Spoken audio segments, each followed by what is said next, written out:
Hi guys, again this is the third day of the Reedy's Money Matches and it has been long. So we welcome you back here today to see a lot more games. I think we've got two games at 10, another 2 at 1 and another 2 at 4. So we've got 6 matches today. I'm going to introduce the players for a little bit of a chat. There's quite a few in here practicing at the moment. But I'll introduce you to my good mate, Carlos. Hey Carlos, how are you? How are you? How are you, brother? See you. Mate, we've done this quite a few times. How many have we done now? Times. Third one. Third one. What's your record at the moment? 1-1. 1-1, okay. Last match you played Alex Larkins. Yeah, he had a bad day. Had a bad day. Yeah. And First one, Sean O'Reilly. Sean O'Reilly, who played the other night. Did you see that? Lost to Sean Lorenz. Okay. And how's your preparation been for this match? Been playing a bit. Yep. Been playing a bit. Feeling good. Yeah, I don't know. I think sometimes you can overhit him. Yes. I felt maybe in the first match I overhit him. Felt really good and, didn't deliver. So And trying to find that balance, I think. And you're playing our mate Scotty. He's been around forever. He's been on the pool scene for 25, 30 years, just as long as me. Have you played him before in anything? I played him in comp, league night. He's a character. Yes. Practiced not against him, next to him last night. So got a taste of the mouth he produces. Okay. And You reckon there might be some you reckon there might be some banter tonight? Oh, look, I'll try and stay out of it, but I don't want to get caught up in it. So okay. White noise. Try and try and ignore him, because I'm sure he'll be trying to have a little dig here and there. I can imagine. Anyway, Carlos, all the best for you. Thanks, enjoy your match. Thanks. Scotty.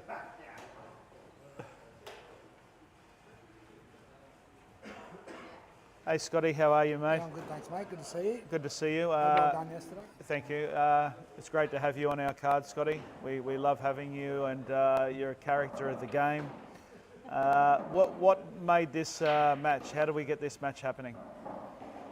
Oh, no, you approached me and when I walked past Carl, said, what do you reckon? And he's, sounds like a good idea. Okay, all right. So we're doing it. Okay, have we got anyone down here to support you today? Have we got Stace coming? Oh, yeah, she's floating around somewhere. Okay. Yeah, just got here actually, so Okay. cut it a bit short. No problem. And have you done a bit of preparation for this match? Yeah, came down last night for here. Starting to get used to these tables, It's very, they're like kiddies tables. Yeah, they're there. So you got to adjust a little bit, yeah. Did you watch Craig Stevens last night play? I just watched it this morning. What did you think? I think he slowed down a bit. Okay. Well, I look forward to seeing you play. I think it's going to be a great game. Bit of banter between you, I think, and Carlos. Carlos is I didn't really want to play one of the local guys. Like we're all friends here. We're like a family. So I just have to put that to the side and have a game of pool, just enjoy myself. And whoever plays better on the day wins the money, I suppose. So I wish you all the best, Scotty. Good luck. mate, Good on you, mate. So we got the next 2 players to come up. We've got Louie and we got Ray. Hello, Louie. Is the microphone? Just put it up to your mouth. How you doing? Hey, good, mate. I've never seen you play, but I hear off Jay, you play really well, and you've got a real flamboyant, very sort of freestyle kind of game. Not really. It's my style. I don't really play. I don't practice well. So. Okay, and what country are you from? I'm from Philippines. Are you from the Philippines? What do they say? Kamusta? Yeah, kamusta? Kamusta, yeah. Lovely country. Me and Nessie, we got married in the Philippines in Cebu. Oh, really? Yes, we got married in Cebu, Mactan Island. Oh, yeah, I know that island. Plantation Bay Resort. Have you heard of that one? No, not really, but I know Cebu and Mactan. Yeah. Beautiful. I'm looking forward to watching you play because I've never seen you play, and I like seeing new people play, and Yeah. it's exciting, and the fans want to see that kind of thing. Thanks, man. Yeah. It's my first time. Yeah. and I'm a bit nervous. You're a but bit nervous. Yeah. Just enjoy the moment and let your arm go, Yep. and you can look back on it and see where you can fix up things if you get wrong. I wish you all the best, Louie. Play well. Thanks.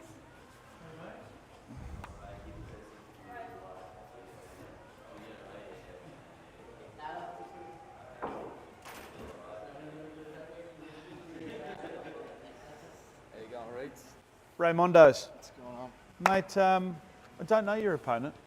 We only heard off Jay that he's a similar kind of a player to like a tan Bowie. You seen Bowie play? A little bit of Bowie. Fella that was here. We're playing with Craig. Yeah. I think he's a similar kind of player. They're Filipinos. They play with a bit of freestyle. They play with freestyle. They play with spin and screw. And I mean, I think that doesn't bother you. You just get out there and you just worry about you, don't you? That's it. It matches my game in a way as well. That's Yep. what I like to believe. So it's going to be interesting. I look forward to seeing you play. How many is this? I feel like this has been. 7. You've had 7 matches. What is your record? 1 loss. Wow, that's incredible. Hopefully you can keep that record up. And I look forward to watching you play today and do the business. Sounds good. Cheers, ready? Cheers, mate. How you going, Dave?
Ready's there.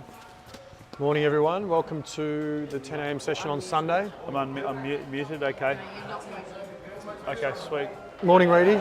Good morning, bud. Come sit next to me, mate. Just in the cold here with the fan, mate. I'm not excited about that. Mate, Louie's gone in off first break of the day. No, leave it. Mate, you're feeling the cold now. There's half of you gone. I know. Where's the rest of you? Mate, it's not there at the minute. But you know, it's starting to come back on real slowly. That's all right. Louie, looking forward to watching Louie play. You've told me a fair bit about him. He's got a nice freestyle kind of game like Tan Bowie. Yeah, correct. So I think they both come from the same sort of background when it comes to their pull style. Bowie's playing today, isn't he? Tan, I think he's later today. Yeah. Who's he playing again? I've forgotten. I forget our cards. He's playing James Haining. Chewies? Yeah, he's playing James Haining. Oh yeah, okay. So tough match. Yep. Come on. Louie getting back to the table pretty quickly straight away. Okay.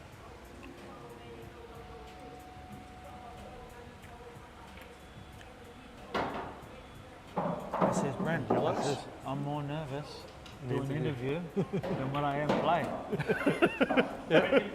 He said the same to me. I said that's funny. And this, he actually lives only a couple of minutes away from me, and I've offered him to come around and have a hit at my place a few times, but times haven't matched up. He's spent a bit of time back home over the Christmas period for an extended Christmas period. This is his first time on a spring table, first time ever seeing one as well. So yeah, I find it. Yeah, it's good, mate. I'm still recovering from last night of just incredible pull. I was in awe last night of my mate Craig. yeah. I think you sort of called it yourself. You said, yeah, I think maybe Craig will win this. And yeah, sure enough, it was. It was world class. He was good. He was definitely good, and it brought me back to pretty much that match against Brendan Cantor when he It wasn't a lot different. Essentially swept And just shut him out. Yeah, without error. Yeah. Incredible viewing. I think Louie here's best off taking the lowest yellow and swinging it around because he's going to be off angle here. He's going to come down, see what I'm saying? But he can pick a gap. Yeah. But I just thought it would have been easier to transition. Yeah. Which is that? The manual one for that. Where is that kept? Oh, it's on notepad. Right.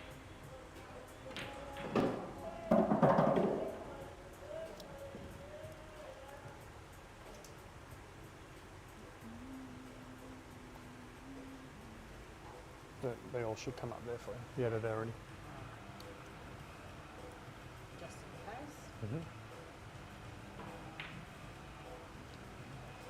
Louie rattles the 8 now. I just feel like that's just going to be, and that's a little bit of, it's a good shot there from Carlos. I feel like there's just going to be a little bit of his downfall there, Louie, is finishing out, because especially when you come from the American game, when you're playing it out, less and less balls being on the table, you don't have opponents' balls to play around. So closing out the frames, especially early on when he's running a rack with traffic on the table, can be his downfall a little bit. Okay. Yeah, you got to make the outs. Yes. Got to make them. The Carlos Scott Torrens match. This is one that you made, or did they either call each other out? Or? No, look, I just know that's going to have a bit of feeling. There's going to be some banter possibly. Yep. Scotty, he. Yeah.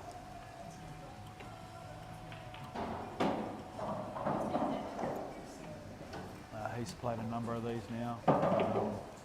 Carlos has played a number of these. They love it.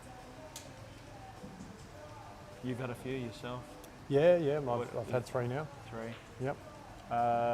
1 loss. Yeah, I've got 2 and 1.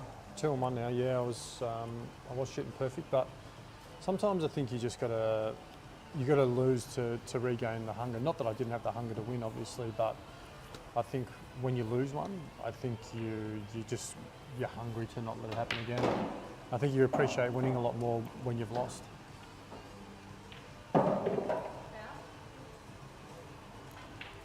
Is it something you're going to look at maybe getting on next time, or you'll have a break from the next card?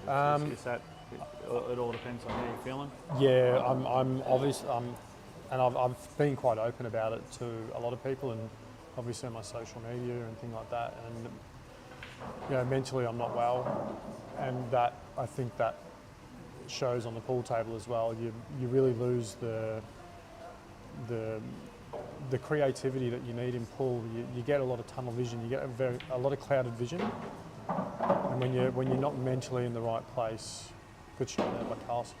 When you're not mentally in the right place, it's difficult to be creative, to see different opinions within yourself when you're looking at mapping outs. And obviously you're fighting some. There's the first one from Carlos. Nice little thing. You're fighting some mental demons when things aren't going your way as well. So it's tough. Taking a double on here. Just get this over the pocket. You might go a bit hard at it. Okay, that's the thing with our rules. We know that if they've got balls, there might be a couple of balls in trouble.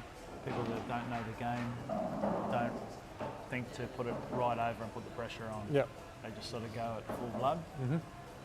You know, when you learn to play 8 ball like we play, you go, okay, if I can get this right over and he's got a couple of rail balls, puts him right under the pressure. Yeah, absolutely. So yeah, I mean, the whole mental health side of things, it hampers your preparation as well, because it's not that I didn't feel like I needed to practice. It's just when I gave myself the opportunity to practice, I wouldn't. Really, because my mind wasn't in it, my dedication at the time wasn't there, and it's a difficult battle. Thanks. Yeah. Just what I've always wanted. Yeah. I'm chewing gum. It's a difficult battle to. It's a different mum. Louie's got a nice little black here. Let's see how he's queuing. Yep. There it is. See the queuing. Big game. There it is, and he's just hit it straight in. So that was nice queuing. First one's hardest to get, and to get one on your first money match, to get the first frame is it would be a big feeling. It would be a big relief. I just got a feeling that this is going to be a reasonably tough game for Ray.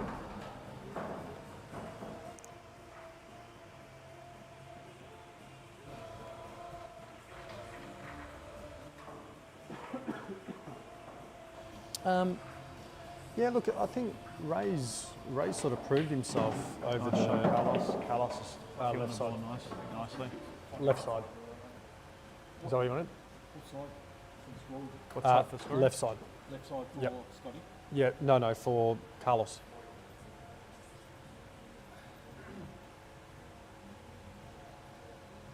Is that what you want? Tonight? I can see Louie, he's got the Filipino shirt on. Mm-hmm. Yeah. Good on him. Nice break by Ray. No, I think that's Malaysia. Is it Malaysia? Philippines? Malaysia? No, he's from the Philippines. Como esta? What? That's Spanish, isn't it? No, como esta is Filipino. Okay. Yep. I got married there. Did you? Yeah, right. Oh, that's all right. Lucy and I, we had our destination wedding there. Time out. You're going back to saying just like played an absolute cracker. well controlled as well. You've got to go in between the gap and over here. Ray's played a lot of these money matches now. He's really sort of pushing his way through the grades quite quickly. Like a little kiss there. You just needed to go a bit harder. You needed to go across and in between the gap and then back over. Yeah, agreed. In and out of the pocket. Yeah, just didn't catch the centre of the pocket there.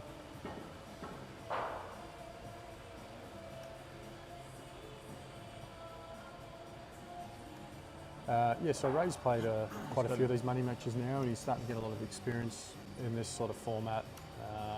He's Number playing 7. a lot of pool. 7 of them. 7, yeah. So probably one of your best customers. Okay, and he's pulled up there. Yeah, just for a little bit, Nessie. Carlos has settled nice. And I said this a number of times yesterday or throughout the weekend, it's about settling. Yep. Settling's not easy. I felt when I watched you play, and I felt also with your opponent, that both of you didn't settle in that match for a long time. Yeah, I can. You might not have. You looked nervy, right? Just in your shots, and so did Lenny. I tell you right now, I didn't feel the slightest bit of pressure or nerve or anything. I just not, just obviously just not there. Not at the party. Yeah, just not there. I've said it before. A lot of people sort of mention about them feeling nervous and feeling pressure and all that sort of stuff. And there are some things in life that I feel pressure at, but pool is one of those ones that I've actually never, like nationals, worlds, never felt any pressure of any sort of situation. I'm probably like Louie. I probably feel more pressure when I'm in front of the camera to say some words or something. That's probably when I feel most of the pressure. I think Ray, Louie, unlucky. Louie's,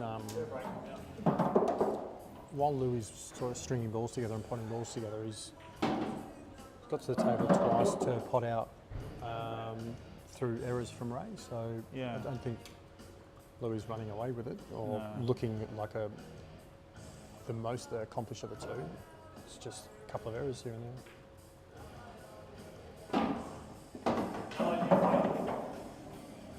Okay, quick start at the moment. Two zippers. Carlos 2 as well. So Yep. Carlos looking really nice on the cue. Yeah, he looks really comfortable. And Yeah, he's just flowing, mate. I love watching Carlos play. I've had a lot to do with him. He's been to my house a number of times, and Yep. it's really good to see people that you've had a bit of work to do. Good mates. I love seeing them go to battle. Yep, agreed. Can't agree more. And you must have a nice feeling about one of your members having a game today too. Yeah. Just wanting to see how he unlucky. goes. Caught the probably overdid it a little bit, but yeah, no, it's good. You're asking me to find people to put on cards, and I'm getting asked by people about getting onto money match cards as well. Back home, so yeah, back on Sunny Coast. So Is there a few there that Yeah, you there- got some ideas for next time? yeah, absolutely. Depending on how Louie goes here, I'm sure he'll more than likely go again. I know that Curtis Fisher was going to be trying to get on the last card as well, but unfortunately Cancel on this one. he couldn't get on this one purely due to some family arrangements that already happened. Good little safety there from Scotty, sort of a shot to nothing there.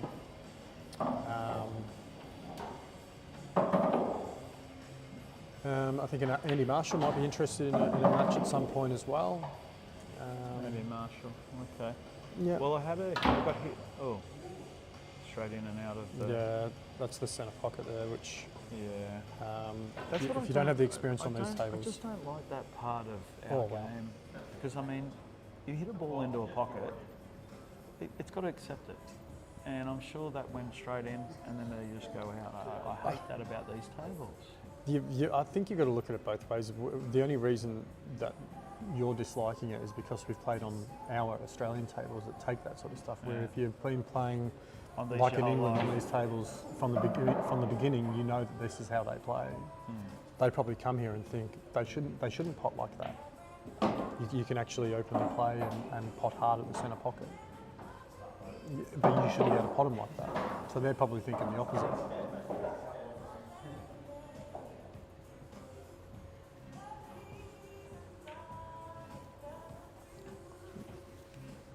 So the other Filipino playing today, Tan Bui.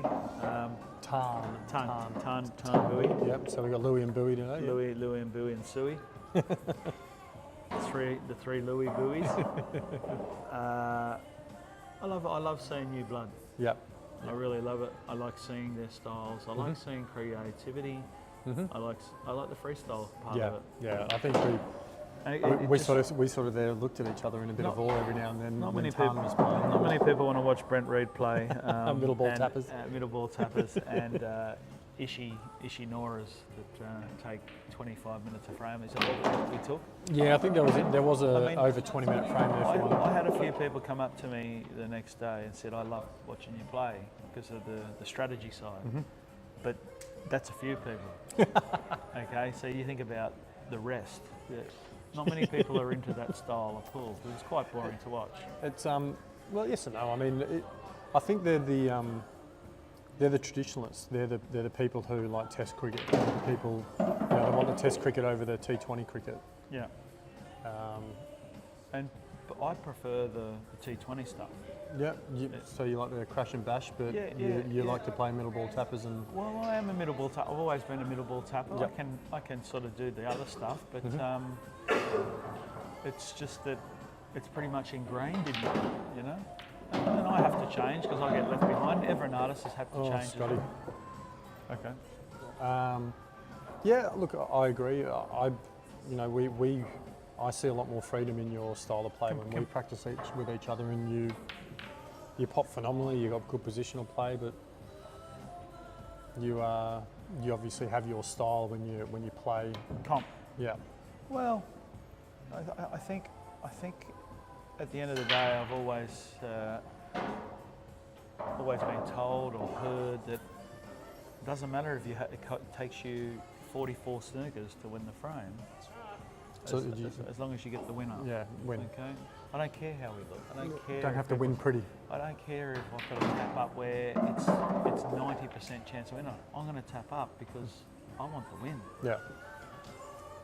Yeah.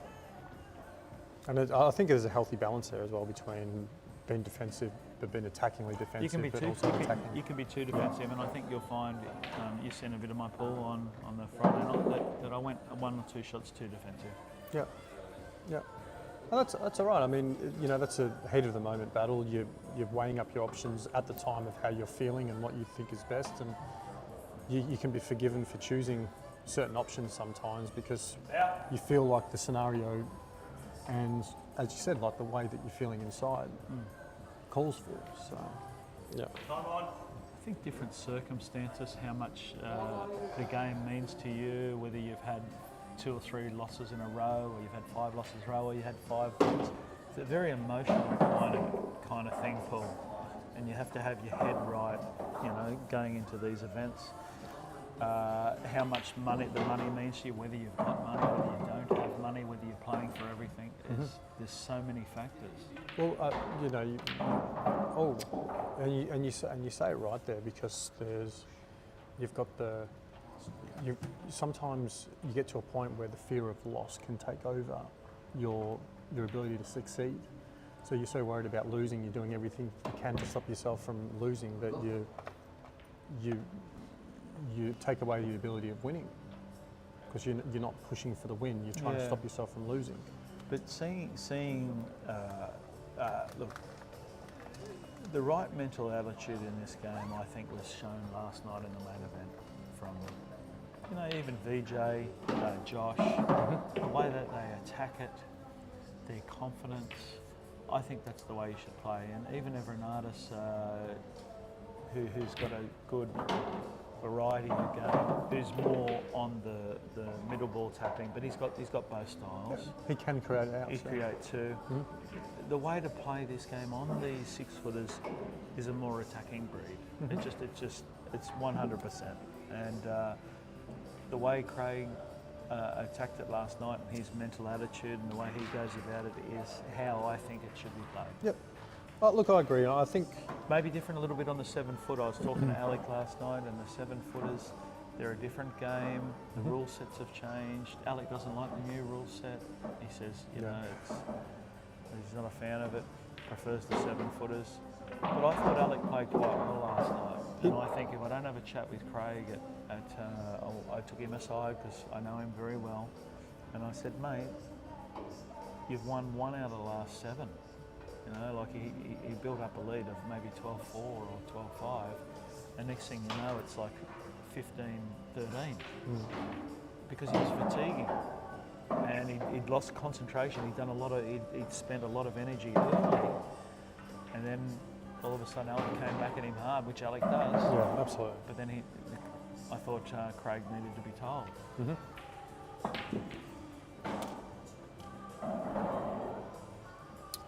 It's We're learning all the time. I watched that match there last night and I go, yeah, geez, I can learn a lot from that. You know, I've been playing for so long, yeah, but always learning. Yeah. always learning. Yeah, always learning. I think the this new rule set has really, look at these yellows, has really opened up the percentages type of thought process now, where you've got to really think about your percentages of how successful you're going to be by attacking compared to, is it are my percentages high by playing a little bit safer here and creating a little bit more. You know, if I've got clusters like inside my ability and what I know and what I'm good at doing, do I have the ability of potting this ball, opening up this pack, getting something on? Like, is that within my ability, or is that something I need to chip away at during that? Well, frame? playing against Craig is because we've had quite a few sessions lately, you know, and it's basically like this. This is the way it goes because I've commentated my own self while I've been playing against Craig, and I'll have our Talbot sitting there, and I'll say, okay, Craig gets one, boom, that's 1-0 Craig, because they sit okay. So you've already mentally prepared. It's one. Yep. Craig falls out of position. He's got a big one to get in. I'm going to get back to the table, I envisage, and I say, all right, here's my chance. What do? I've got 3 balls on the rail. I can go them, but if he's got a ball out in the open, I play a snooker. There's my win, 1-1. And it's just very, very cutthroat, this game. It always has been. But so much more now is you get your one chance. That's all you get. You have to deal with it, and you have to get the runs on the board. Yeah.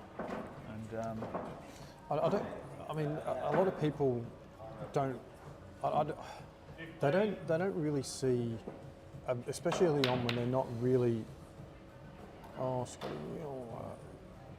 Especially early on when they're not really into the rules and understand them that well, the actual value that you get, even though it's only one visit, but that ball in hand anywhere on the table it's so valuable.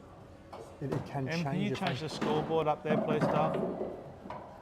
It can change the value of the frame. Like, it just changes the path essentially. Because what I found early on when I was playing these rules is all of a sudden I realised I'm sort of ranking my hard balls as to what's the hardest, how can I be creative into getting my other balls out. You know, what is actually holding me back from being able to go game here. Whereas with the 2 shots, I'm thinking, how can I get the advantage in this frame? In these rules is how do I win this frame? Because the one visit, as you said, like if you're choosing to pot out right now, like we look at Louie at the moment, he's deciding to go hard and pot balls here. As soon as you take your soldiers off the table and you're restricting yourself options and you don't leave yourself a shot, you're going to get snookered against. You're going to get your opponent's going to get ball in hand and being able to put it wherever he wants on the table. Getting balls alive on the table that are, possibly dead for them, and getting snookers in return, and just being able to set the frame up for themselves to pot out. Look, there is the chance,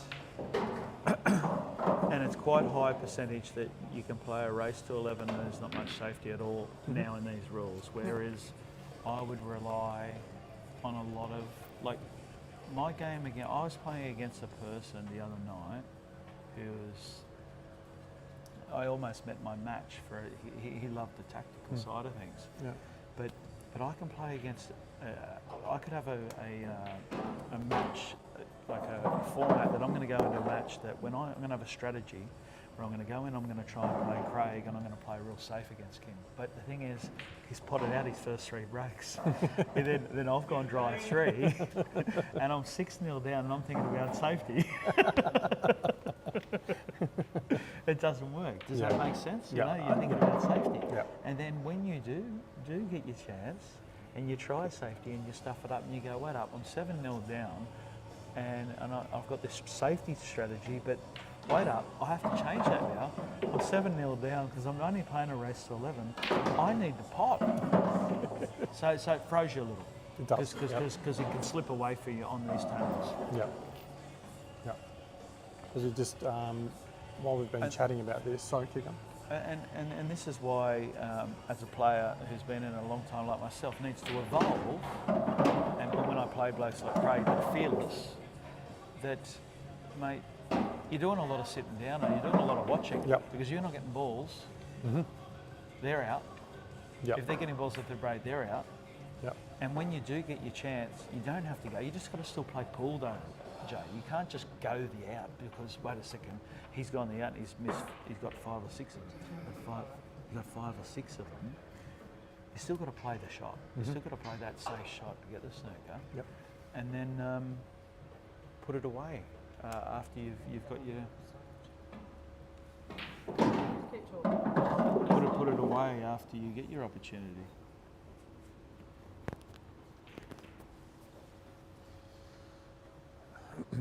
Put it this way. Scotty gets on the board from it. Put it this way. Playing, you can still use my style against Craig, because I'm evolving as well. But you can use my style. But the only way my style of pool, like the old Reedy to Tappy, is when he's going dry, I'm going dry, the scrappy frames, and I back myself to outthink them. Yeah. But they don't come out in this game. It doesn't come out like that in this game because it's a very open game and there's not a lot of room for putting balls around pockets, clustering them up, because it's just not conducive to that sort of style at this level. There's no advantage of covering pockets anymore. I mean, we've worked out other strategies to smother balls and to kill balls. Blocking paths, yeah. But the players now, your Craigs, and let's just throw in other people in the mix like Jake McCartney's and Rusty's. They're breaking them out. Yep. They're kissing them Very out. early on. Very early on. Yeah. And like Alex said, the 8-ball side of the game now's gone.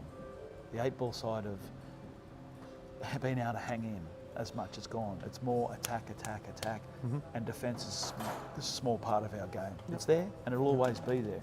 Because there's always playing the right shot when, they've gone to pot out, they've got the black left, or they've got one before the black. You still have to play your snooker, get your ball in hand, so that you can make it easier for yourself.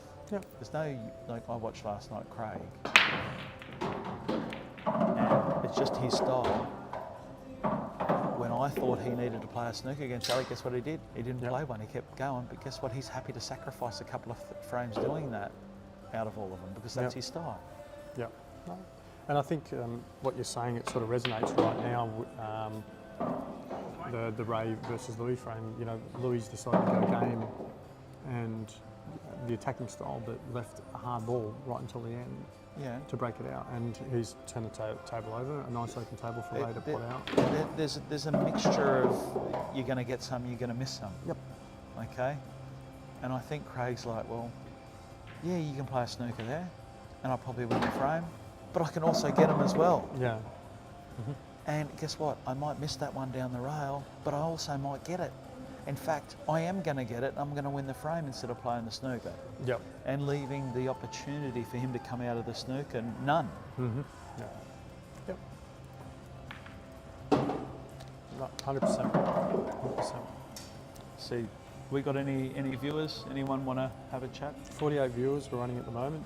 Feel free to drop in a message. Get involved in the conversation.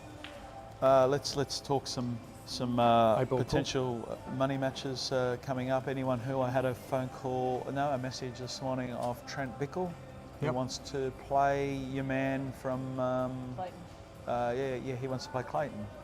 So and if Clayton wants to play, we get it on. Yep, absolutely.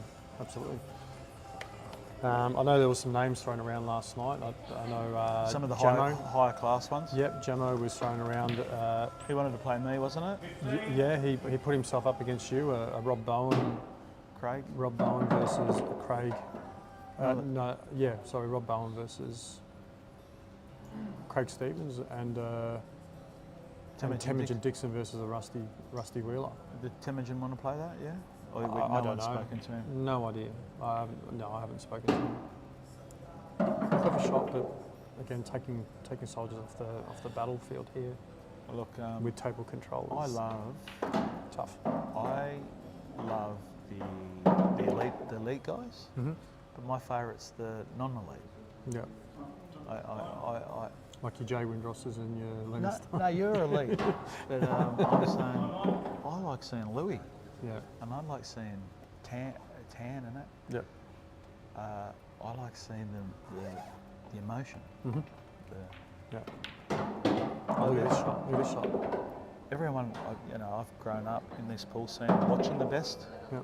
and that's cool, and I love seeing the best, but I also love seeing the guys that are improving all the time. Like I thought one of my best matches for the weekend was, he lost, was yesterday's game with Kieran Eastridge. I thought he was unreal. He was unreal yesterday, and he lost. Who did he play again? Kieran played. Who did Kieran play? Can you remember? Kieran played Jared Jensen. And Jared threw everything at him, and Kieran was there, and he had a good lead, and that was the best I'd take seeing Kieran play, and I love seeing his improvement. Yep. What I think a card that I would like to see is possibly getting a couple of the WA guys 2 or 3 over again.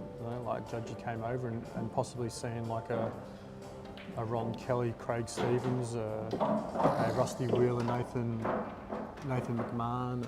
No, I think Nathan wouldn't mind playing against Craig. Craig, yeah. And then maybe some undercards like Alex Kingsbury coming over, finding a match for him, and possibly a Luke Anglesey or a what else have we got over there that we could bring over and play? They've got a really good bunch of players over there. Even the 2 Foster boys, they'd be good to get on a premium. I mean, main anything's possible. Yep. Scratching your thing. Anything's possible. It looks like everyone's loving it. Alec had a great time. Yep. We didn't get out of here till 1:30? I'm not sure. Yep. It was a late night. We got a couple of things wrong yesterday, my fault. I made the races to 13 for Saturday. So my understanding of time, I've got it wrong, of how long a match would take a race to 13, being a Supreme table, bringing the new rules. I thought, we'll get through these about the same length as a race to 11 on a 7-footer. Yeah, I would have thought so. But I've got it wrong. Oh, Scotty. I've got it wrong at the time. So from now on, unless you're a bit of a bigger match, they're just going to be always races to 11. Okay. Because time permits. Yep. Yes, next time listen to your wife. What do you want to do that for? That's so stupid. I haven't got enough time. I think the mic is picking up that.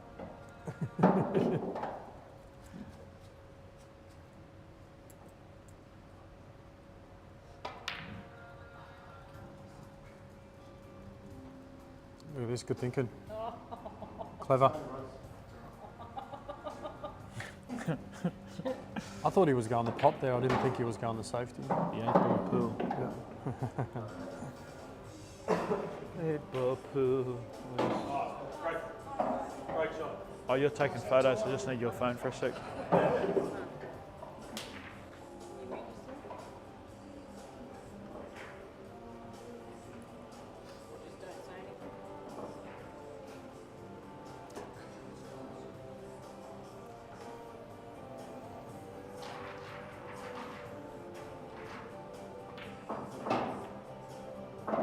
Right.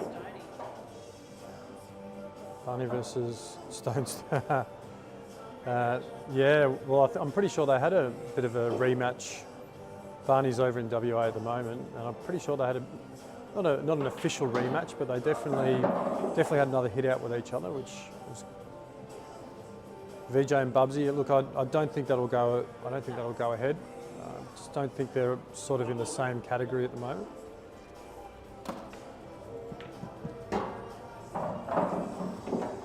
So 3-1. What happened with I missed that shot with Carlos. He fluked the snooker on Scotty. Fluked the snooker, and I think Scotty ended up potting it. Oh, potting it, winning. Yeah. Okay. Ray takes the lead after another. I think that might have been a rack run, maybe. No, Louie had the break.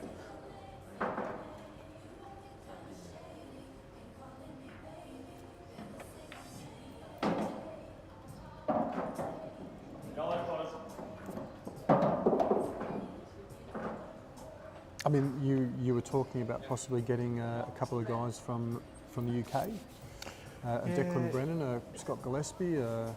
Yeah, look, it's going to be an interesting holiday in a couple of weeks when I go to the UK and to Ireland, because I get to see Michael Fortune, who I'm really looking forward to seeing. Your coach, of course. Yeah, really looking forward to that, to have a chat, and he knows everyone. He's loved by everyone in Ireland, and I can sort of put out the feelers. But the issue being is that if we are going to get someone like let's say the real number one, George Turney, to come over, he's going to have airfares, accommodation all paid for. How do we work that out? Well, the members are going to have to fund it.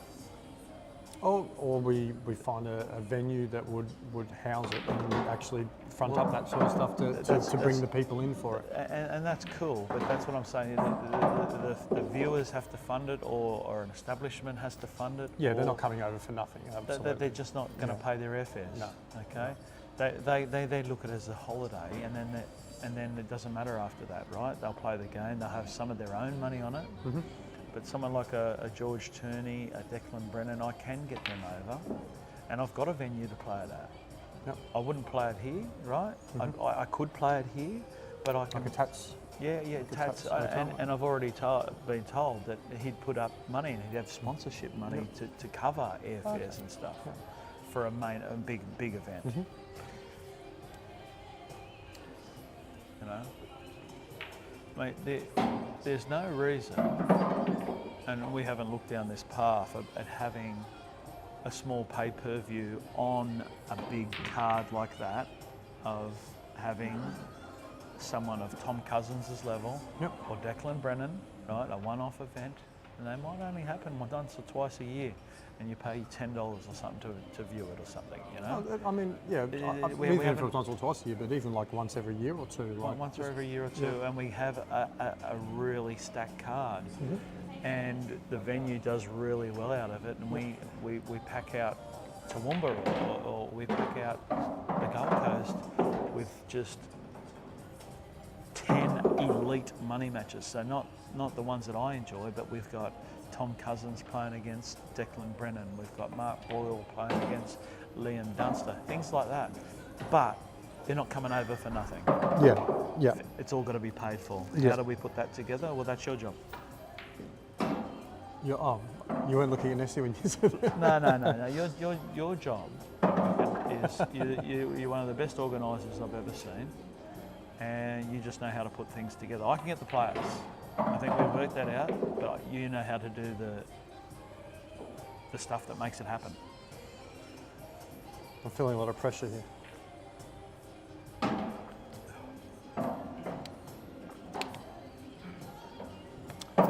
Louie again, going back to the pool, Louie again has got first opportunity at the table. Well, he didn't have first opportunity at the table, sorry. Is he on the yellows? Or Yeah, he's on yellows. Okay. And you know what? I think he's might have hooked himself here, I'm not sure. He'll pop this and run into the red in the centre pocket, but there's a chance that he could actually lose the cue ball here. Oh, he's played well. Pretty sure he's on that. I think he's got a half a pocket. I don't think he would have left himself this shot should it not go. I think he's okay. He might have 3/4 of a pocket.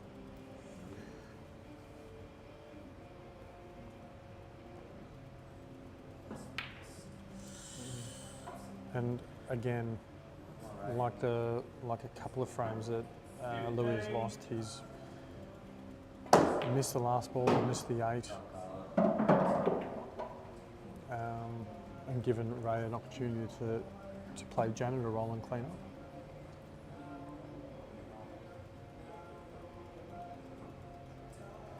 VJ versus Bubba. Don't mean to be funny there, Rob, but as much as we'd like to see that, it's not really a contest. VJ's probably a class above, without being rude towards Bubba.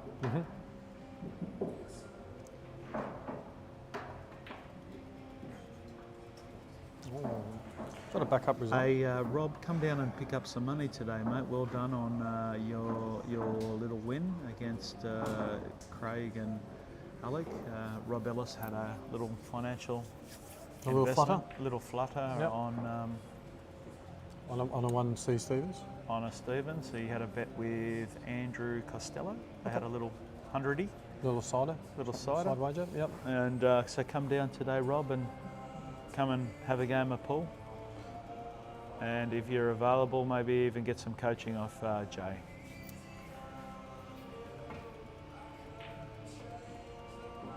Oops. That is error which you can't. When you've got table control like you do here, where you've got most of the balls on the table, just those little fouls. They're the ones that cost you. I mean, when you've got the balls on the table, you should be controlling the frame and winning these frames. VJ and Craig, wonderful game. A wonderful game. I think VJ's getting back to that level now that we could possibly look at putting him in a situation like that. Can VJ compete with Craig? 100% he can. Can he beat Craig? 100% he can. But he probably has to lift another 10%, probably VJ, to look at winning that kind of match. But there's no way in the world that VJ would play Craig at the moment. It's just not happening. It's not even a feasible thing at the moment. He wouldn't play Craig. Wayne Binge has thrown up the safe crack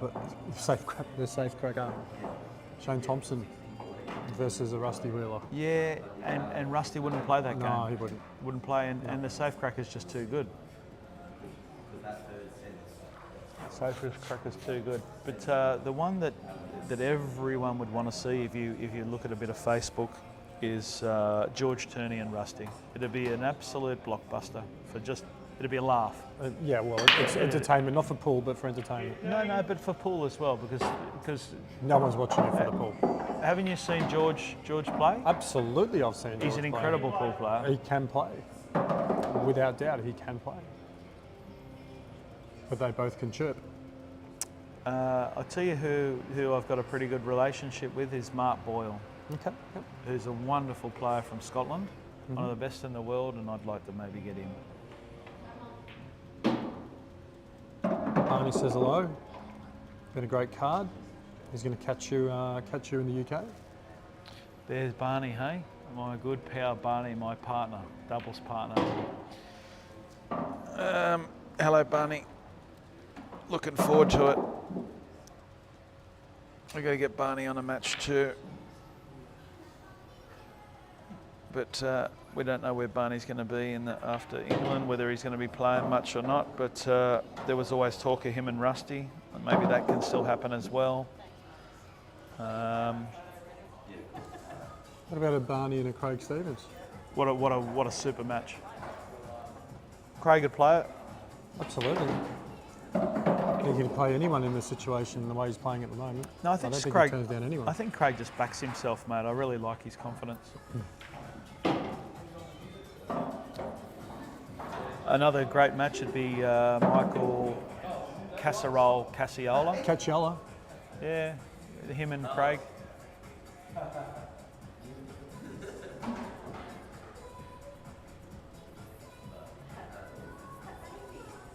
Yeah, we've got 4 o'clock matches scheduled, Rob. So there should be matches going on. We do have 3 time slots today: a 10 o'clock, a 1 o'clock, and a 4 o'clock. So no doubt, if these are any matches today going the full length, there should be some pool to be played and some pool to come down and watch.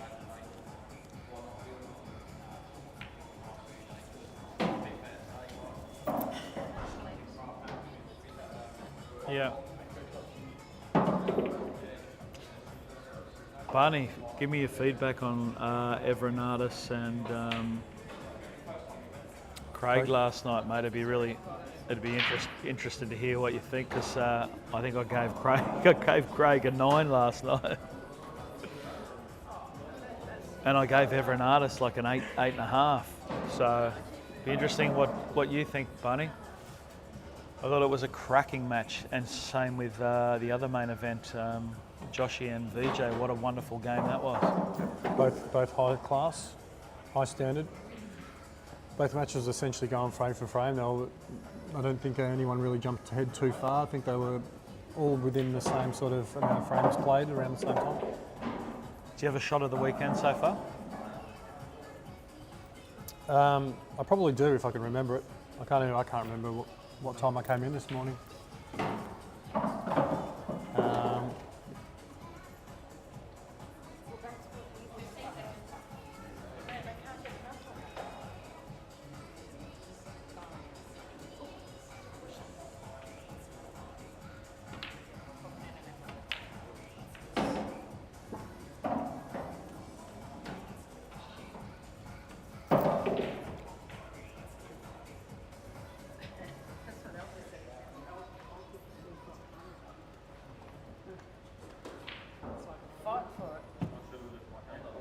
Carlos has obviously got a bit of table control here with the red in front of the 8.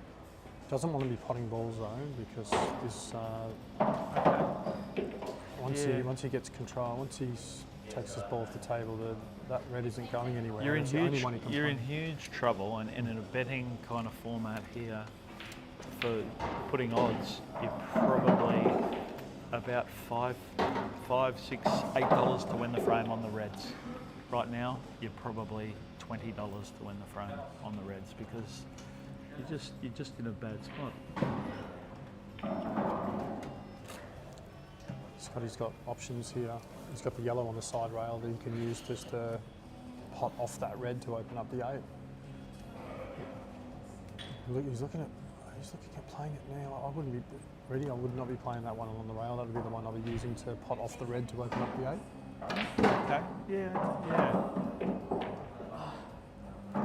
And he's played a smart shot. He's played the yellow across to the centre pocket where it's in play, depending on where he gets left.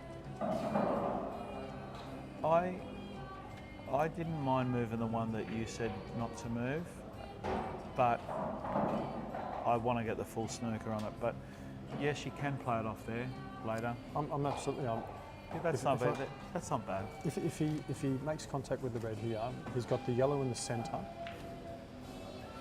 Okay, so I've got ball in hand now. I'm going to probably ball in hand play it off the red now. Yeah. Absolutely. Yeah. Absolutely. All the balls are over a pocket. You've got the yellow in the top left corner to finish on the 8. So.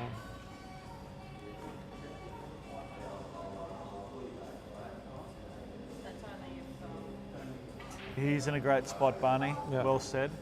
He's played it too hard, but he's got a result. That just needed to be a soft, smooth shot. It just needed to be a smooth shot, not hit at that pace. But he's got away with it. Craig's an elite player. In my opinion, and it's probably a pretty biased opinion towards me, mate. I think he's every bit as good as Michael Scarey, and people would say, people maybe disagree, not agree, but that's just my opinion. Okay, it's just my opinion of Craig. I don't know what you think. Jay, would you go as head to say that he's every bit as good as Michael Scarey? I different players. Absolutely at the moment. Yeah, absolutely. I don't think you can say he's as good as this player or that player, I think he's just in the elite category. Yeah, he's in his own category, and as I said, you're probably more than happy to match him up against anyone in Australia at the moment. Just about anyone. Kiss off there at 8, which he has. Good result. This is pop this in, just come off the bottom rail there and back up 8 in the top left corner.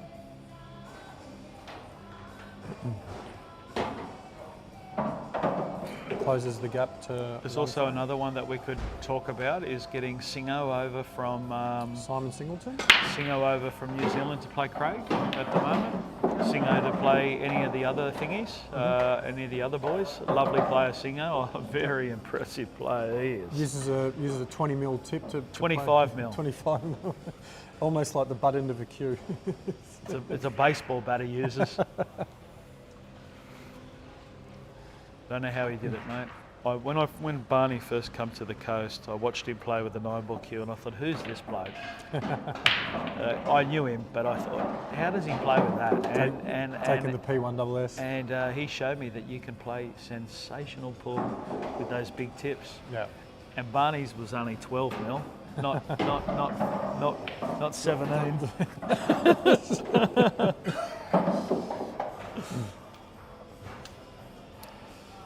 But I mean, New Zealand have got a handful of players that would be great to have. I mean, they're only 2 hours away from here, a 2-hour flight, 2-3 hour flight, I think it is.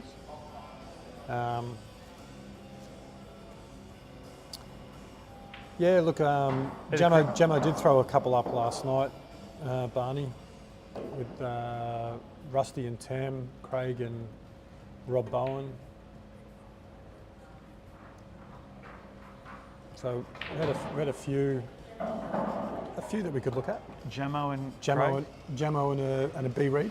Yeah. But Jamo and Craig Stevens.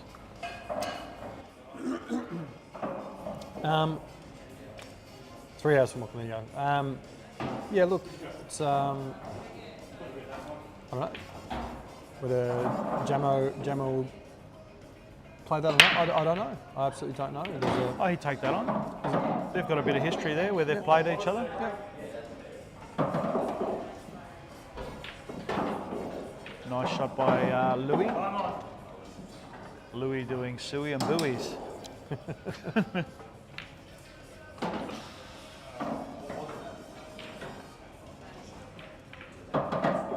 So we've got there's a pool of players from New Zealand we could possibly look at. You know, Simon Singleton. We've got Adam Lilly, Des Willox. Yeah, listen, Des Wilcox. I could get them all over, but it's also funding. Okay, it costs good money for these people to come out here, but as for accommodation and stuff, there's always people here on the Gold Coast that'll put any of the players up. They don't have to worry about accommodation. People can stay at my place, or people can stay at Rusty's. People can stay anywhere. You don't have accommodation, and hey, it's not too expensive. Scotty's screwed straight in off. No, Carlos did. Carlos screwed straight in off. Both frames here. 8th frame. We'll be taking a break after the frames on these totals.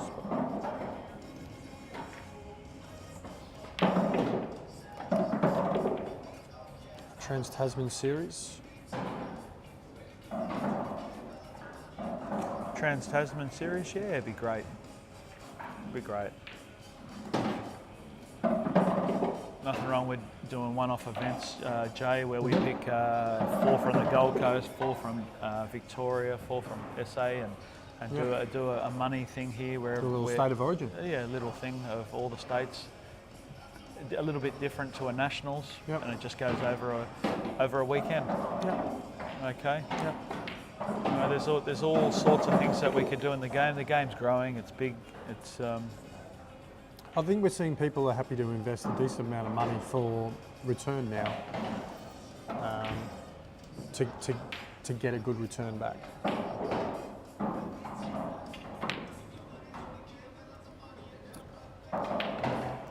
Craig Stevens versus Jaden D'Amico. He got it with his body. Did you see that? Yep. Jaden D'Amico, I think, is having a bit of a spell from Paul at the moment. I don't think he's playing too much, so that'll be. That'd be sure a Jaden will be mouth-watering game. Yep, absolutely, it would be. Absolutely, it would be. I know that he didn't trial for the state team this year. I don't think did Jaden. He's obviously He's not doing state stuff. I don't think so. From what I understand, I don't think he's playing. Oh, he got that. In current form, I'm not sure whether Jaden would win that game against Craig.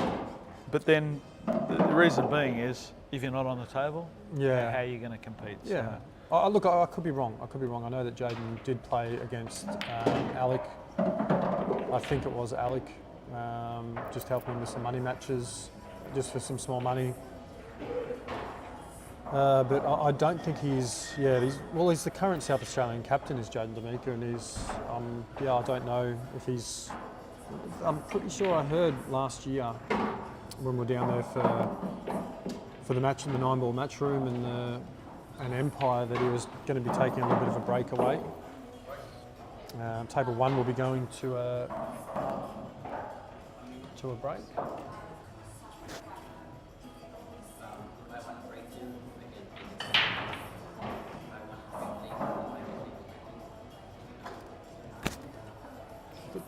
what are they?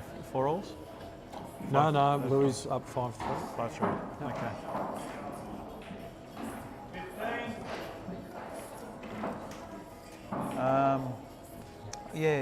The sky's the limit now at pool.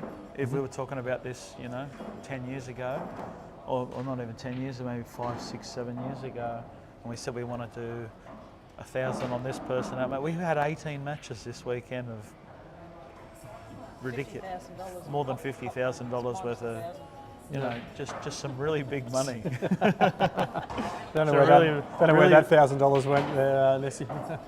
Some really big money on matches, and it was a non-event Yeah. more than 10 years ago. It didn't happen. Yeah. It just Around home. if you You heard work with me. Oh, if no, you work heard with there me. was a match for $500 10 years ago between a couple of people, it was Channel 9 News Well, you'd get a room full of people watching, but now for 500. But now we've got streaming capabilities and that. A lot of people are just sitting at home watching it. Keyboard warriors, couch potatoes. That's where I Hey? would rather be. You drive to duck off Brisbane. the bathroom. You drive to Brisbane to see that $500 game Yeah. between Jay Windross and Scotty Torrens. Duck off to the bathroom.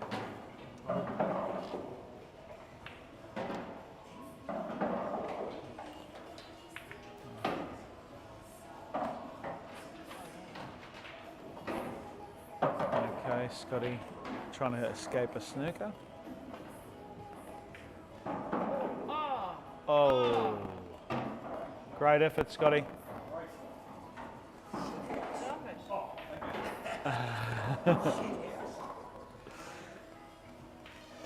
Scotty doing Scotties.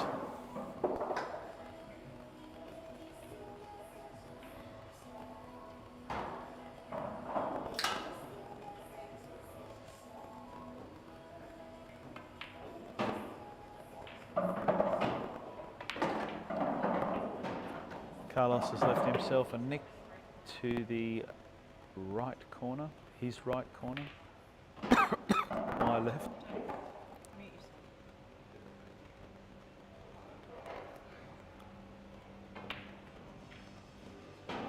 Nice nick, required.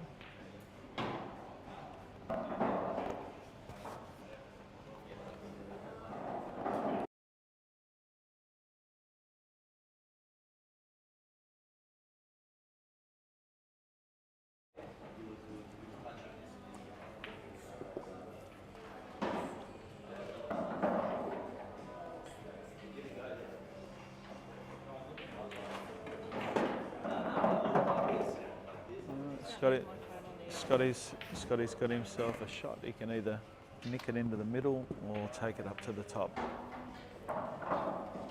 He's taking it up to the top, and he's just had a crack at that, and he's got a bit of safe there.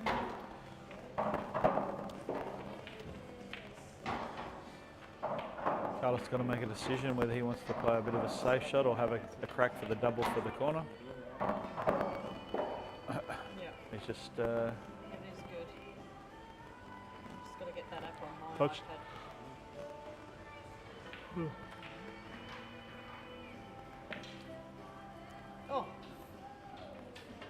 Milich.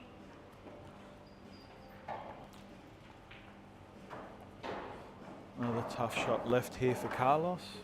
He cues this well, he stays still.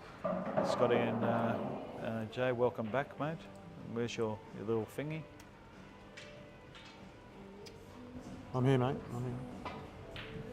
Oh, and well, both tables are going to be on a break. Okay, 5-3, break Coming time. right on. We'll be back shortly, guys. They're back shortly.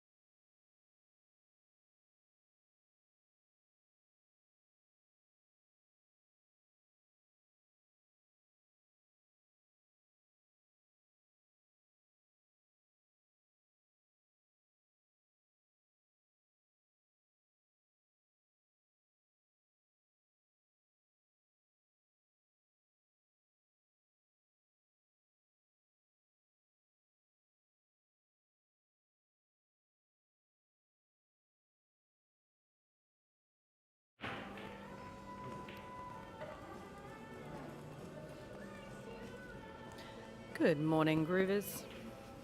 The boys are just taking a couple of minutes reprieve from all their gas bagging. So we've got Louie Gandia. Don't know a lot about Louie. Haven't seen him before. He's a friend of Jay's, I believe, up from the Sunshine Coast. What? Oh.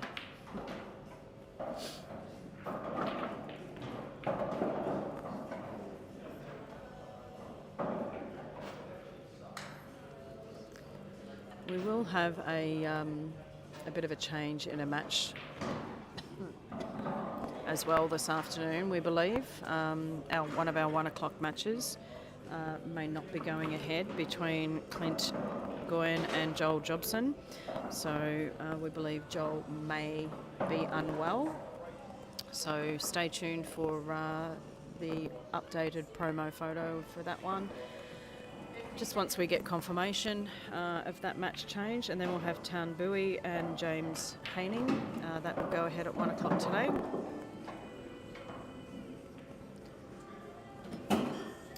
We hope you've certainly enjoyed all the viewing over the weekend. It's been a big one again. 18 matches, 50,000 in pot payments throughout the weekend.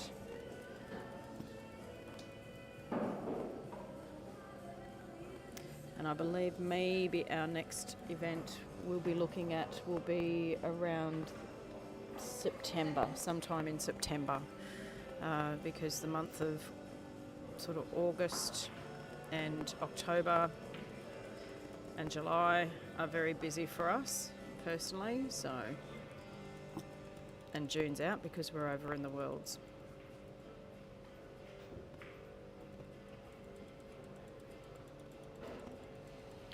Be sure to subscribe to Reedy's 8-Ball Q Sports. We've almost hit 1,000 subscribers, guys, so if you're not subscribed, hit the subscribe button, share it with your friends, share it on your page. Be great if we can hit the $1,000 subscriber mark. Would be amazing. We've been doing this for a few years now, so share the love. I'd like to also thank our sponsors, the SH Weapon Break Cue, Justin SH. If you're after a breaking cue, contact Justin. Justin actually just beat a top Chinese champion in the 9-ball. He's over in China at the moment. I'd like to also thank Industrial Roof Coating and Alan Talbot. For all your roofing needs on your home, please contact Alan to look after you. Make sure when you do speak to our sponsors that you mention Reedy's 8 Ball Q Sports, that you heard it here, and they'll look after you. And as you can see down the bottom of the screen there, scrolling along, you'll see all the matches and the outcomes of the weekend. Full wrap-up will be done Monday, maybe Tuesday. Wow. Okay, I don't think he wanted that to not go in and sit where it did. He looked up to the gods then. Louie did.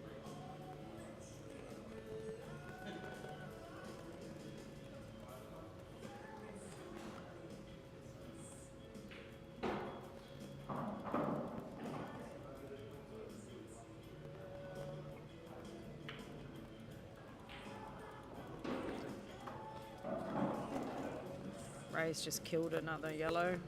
There's a bit of a world of froth and bubble there for a little bit. He'll have to work his way out of that mess.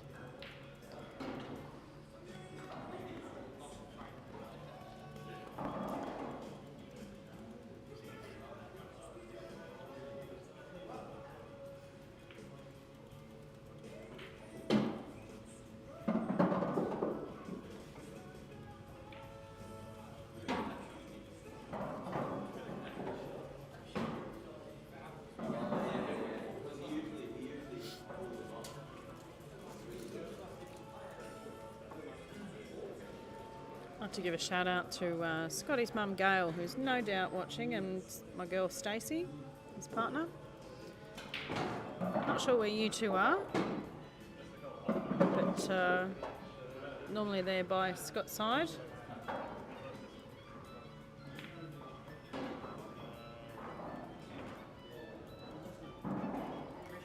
Yes? No, we're on. You're on. Craig versus Australian maker. Oh, that's long. That's old news.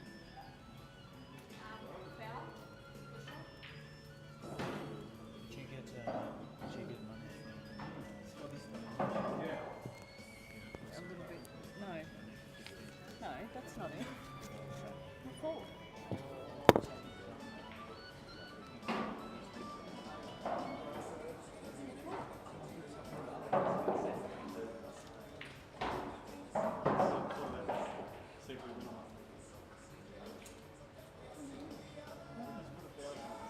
Grumpy when you always come along and give me a massage when you want something. Was it 1,000 or 2? Good go, Scotty. Get off me hair, like saying, you know, Hey, I want one of those chocolate things. you're not having a chocolate thing. Remember what happened yesterday? No, they're chocolate. No. Hot chocolate. It's still the sugary stuff. You were eating the chocolate yesterday. All right, we're on here. It's the Jay and the Reed show. What's that, hot chocolate?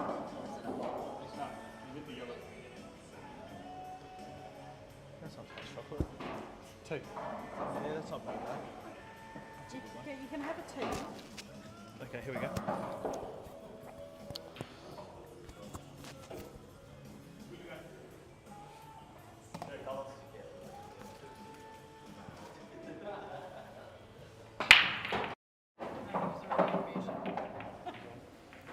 You're upside down. I have to put it on that way, otherwise the mic is facing the wrong way. It goes behind the show.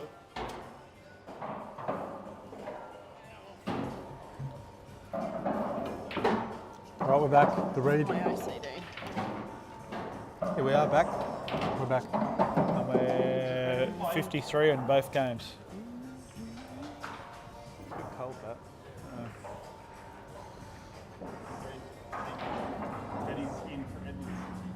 Is Edwards out? Okay, just breaking news there in State of Origin.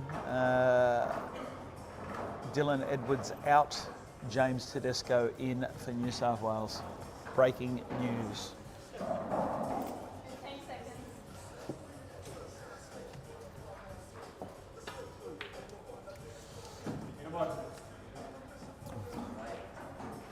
Any New South Wales fans out there? I'd like to know that.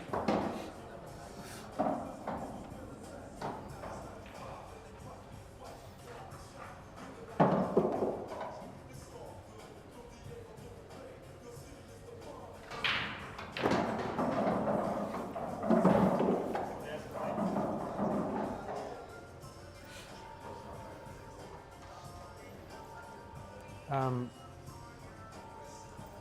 gutted for Dylan Edwards as well because Dylan Edwards is one of my favourite players to watch. Good guy too. I had a couple of beers with him at Sin City. Not Sin City, was it the Bedroom nightclub? I'm just trying to think. About 6 months ago, I had a drink with him, Liam Martin, and Nathan Cleary. Right when they played in Queensland. Yep. Helps that your mate owns the bar as well, so That was a year ago. it was good. Go the Panthers. I don't mind the Panthers, Jodes. They're probably my second favourite team. They got what last night? They're my favourite team. They're my second favourite team. They got what yesterday or the day before? I think, St George got him. Got a spot, mate. Careful how you say this. I've got a soft spot Thank you. for my little brothers, Penrith.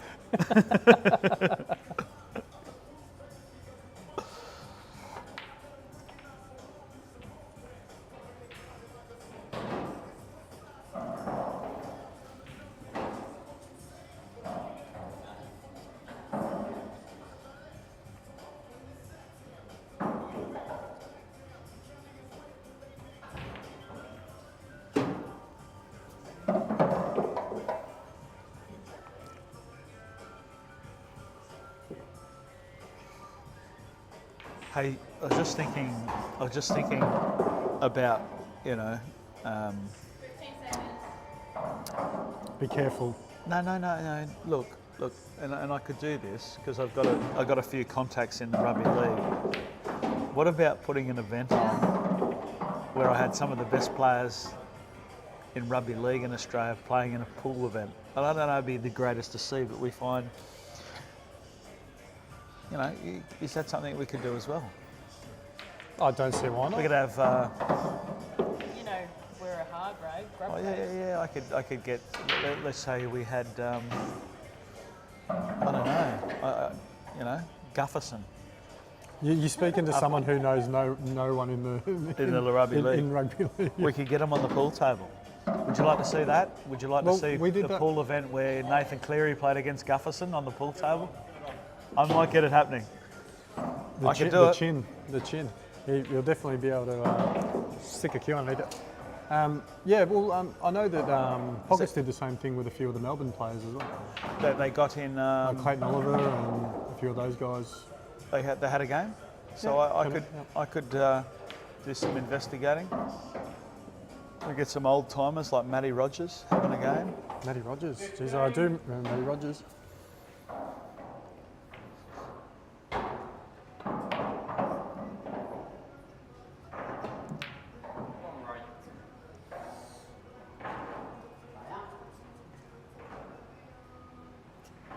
Scotty's face in that one.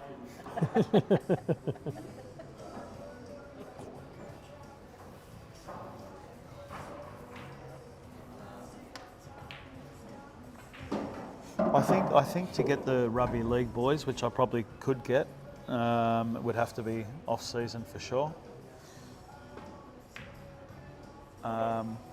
Possibly in one of their trips away, because a lot of them come to the Gold Coast on their trips away, and we could do an event with maybe. At Sin City. I don't know. Or how about Kelly Beach?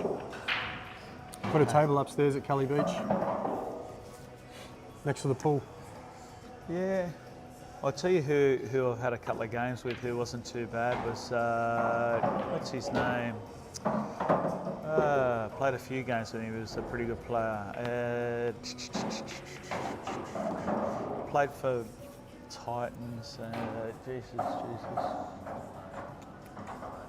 Played for the New South Wales. He was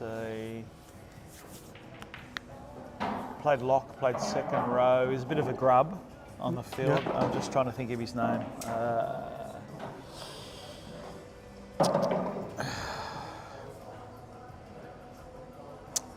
If I think of it, I'll let you know.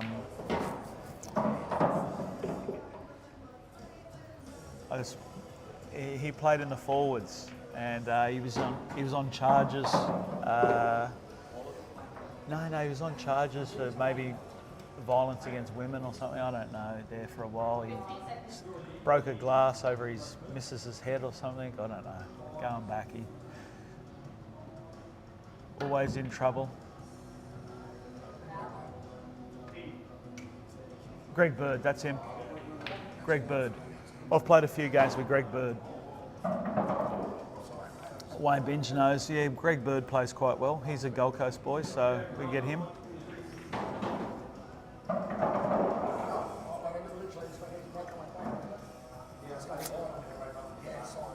We've got Justin Hodges in my phone, so I could give him a call and say if he come down, he loves a party, loves a game.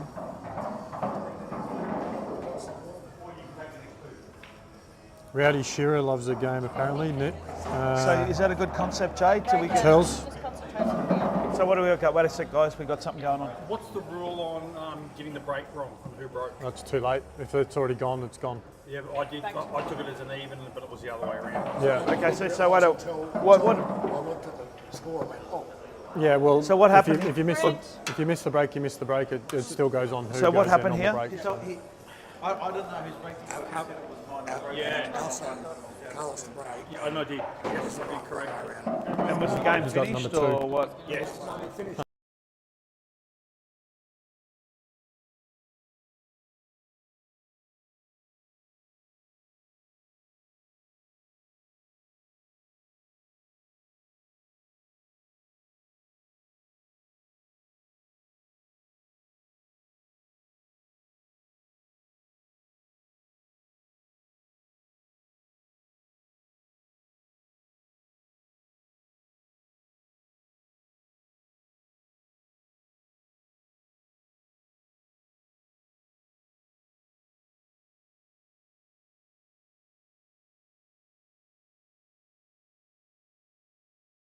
A pass foul that you can't change, and it can't change the outcome. So the breaks don't swap. Okay, He gets a second break. that's fine. I just thought maybe we could swap them and they could go to breaking out a turn now. And Oh sort of well, I mean, level it if up. they're happy to do it, then That's they're happy to what do I it. said. But no, look, your way's all right. It's fine.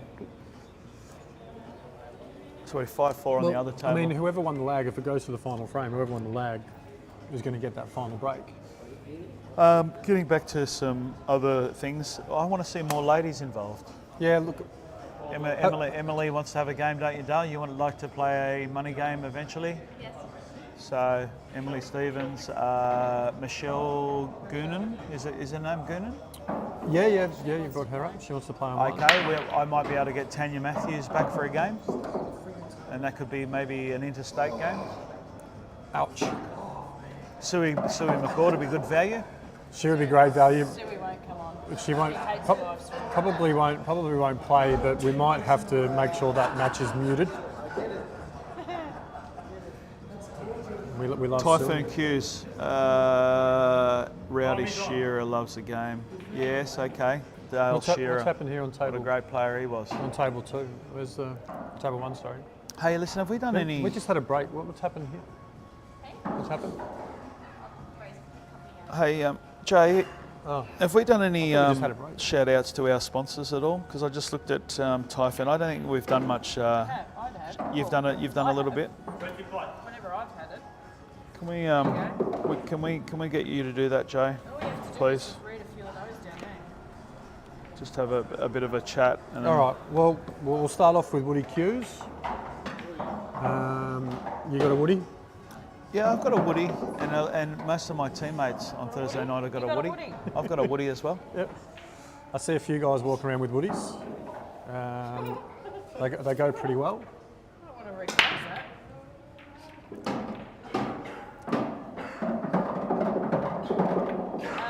Can you also please mention that there's only one spot left for the coaching this afternoon at 5 p.m. Come down if anyone wants a spot there. Just respot, keeps his turn. Do you want me to respot it? Oh, you're right. On the black spot. Yep. It's right next to the yellow. We just need to respot a black, and it's hard for Em to spot it. So No, it's not. Jay's come up there. Oh, well, she's worked it out. That was very easy. thought it was right now. It didn't look like There's it was. Jay's doing some coaching, guys. If there's anyone on the Gold Coast that wants to come down, he's doing a coaching session today. He'll go for around about, I don't know, an hour between two people, between 3 and 5 and 6. between 5 and 6. There's one more spot available. It's only going to. We've got 5 already booked in, but if you want to come down, it's only going to cost you $50 with Jay for an hour's coaching. So you can't beat that from an Australian representative and a state rep. So come down and learn some pool and get involved and come and watch some pool as well. They're matched up for So ability. Yeah. first one in can come down and you're in. So we were just talking about our woodies, Yeah. woody cues. Pool tables, Viper pool tables. Well, Viper pool tables is the new thing that we want to get in. The tables to be announced soon, but we'll leave that till when we're 100%. Got them. They're in the process. It's very close. A supreme table concept, Yeah. an alternate, which is going to be based. It's based on a supreme table, same style cut, but just with some added differences. Yeah. Cloth cushions, all that sort of stuff. Just some upgrades, which you believe will make them play a lot better. So Yeah. and affordability as well is obviously At the the main. end of the day, and my man, who we're going to talk about soon, Neil Turley, has always said, the box tables, they're low quality, and they are quite low quality, but in not being hardwood. In value, Yeah. yeah. They're consistent. They're a consistent table to play Part with. for part, yeah. Okay. CNC made, a computer makes them, they're part for part, they're just all made the same. So they're the Viper pool tables. The Sage weapon break cue, Justin Sage had we're talking about one of the biggest wins of his career overnight. Well, one of the biggest wins in pool history. Well, probably the biggest win in pool history last night. Justin Sage, congratulations to him. He beat Yubu from China. Yep, in who the hay ball. is the world. He's the world's best Chinese snooker player, Chinese player, Chinese pool best player. Chinese player. Yeah. And I heard last night, 55,000 tuned in for the game. Yeah.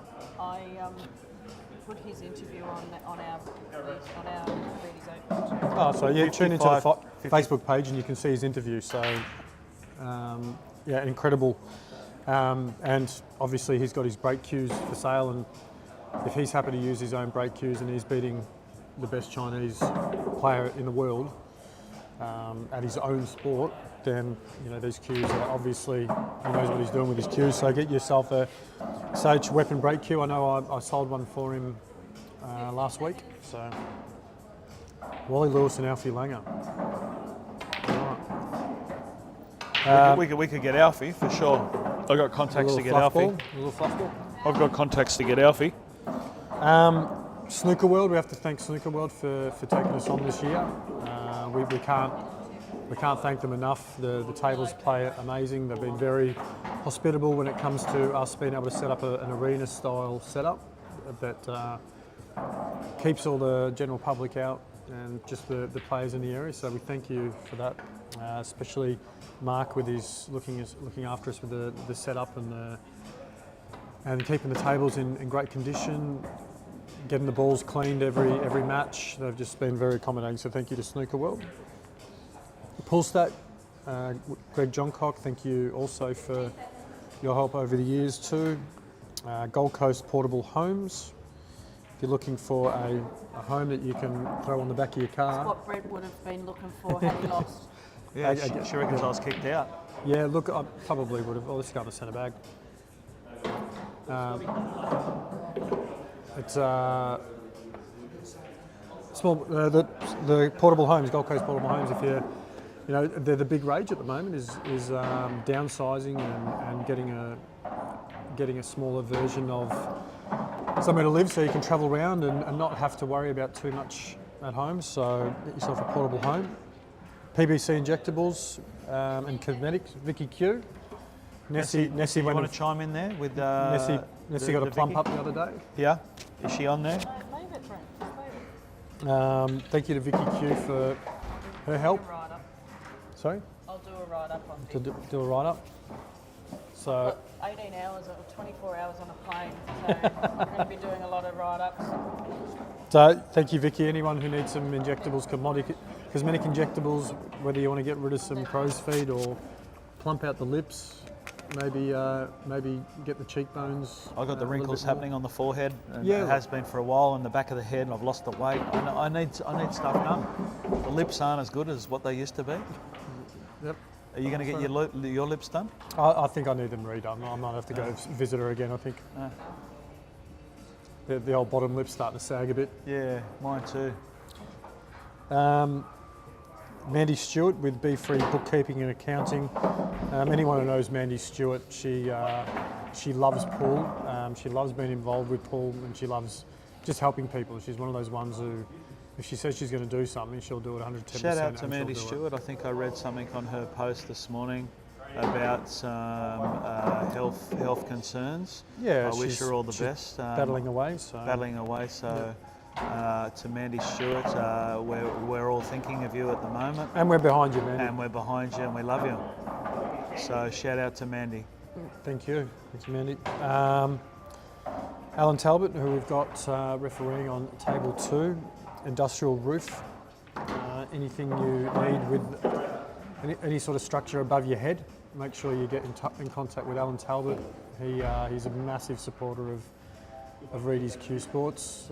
Always pumps a lot of money in the He's my right hand man now. Yeah. At the moment, he's behind me all the time. Absolutely. Refereeing here, and we normally pay the referees to do it, but he always donates his back. So it's incredible. Here's Ray lining up a black here, just rolling this in, and takes it to 5-all, evening up. 5-all. And Typhoon Q's, who just commented before, Neil Turley, thank you again for your support as always. Anyone who's in the game for Q's or accessories or any sort of bar, I'm pretty sure he's still doing bar accessories, or whether it's just gone back to just pool accessories. Shorts, tips, racks, everything. Everything to do with pool. Turls is your man. I know that he played a big part in getting the table for Barney up and going, so he can get his.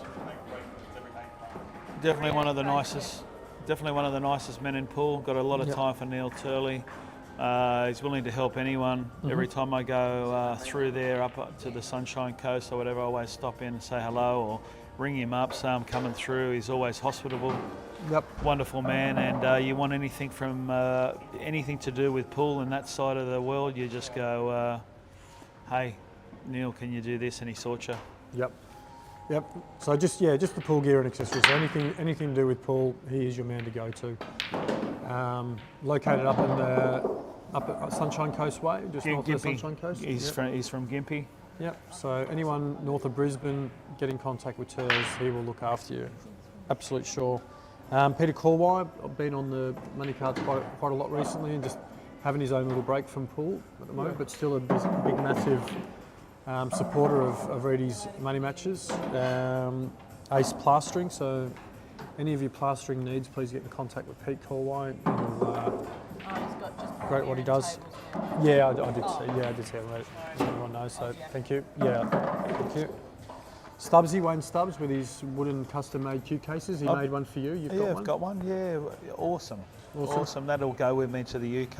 And I think that's the benefit of these things. They're solid. They're very rigid, and they will be good to put your Q case in. They're good to forever. put your Q inside a case, rather than these metal aluminium ones that can sort of bend. The wooden ones, these are very, very solid. And he's got his been down in a Tassie man. He's got his hands on some good wood down there. No, mine's Blackwood, I think. Blackwood. Okay. Yeah. Nice. Yeah, beautiful. Peter Smith pool tables. One of the bigger table makers up here in Queensland. Well, we've been using them for years, the Peter Smith. But you know what? I don't know what he's doing with pool tables going forward. I don't know if he's making the 6-footers. I think he made one for Barry Kitchener that was awesome. Yep. I wish him all the best. Even if we're in competition with Pete, it doesn't matter. He's a very good craftsman at what he does. Yep. Makes great tables. And he reclothed our tables up on the sunny coast. Yeah, good on him. We'll cob up there. So good bloke too. Thank you, Peter Smith. Thank you, Peter Smith. And Shane Burke with Ride and Shiny if you need your car buffed up or give itself a detail inside and out. Shane Burke is your man. You pass us my phone, Nessie, or your phone? Nessie, thank you to all our sponsors. Thank you to all our referees who are refereeing this weekend and anyone else who's jumped on commentary and volunteered their time to help. Nessie doesn't need thanks.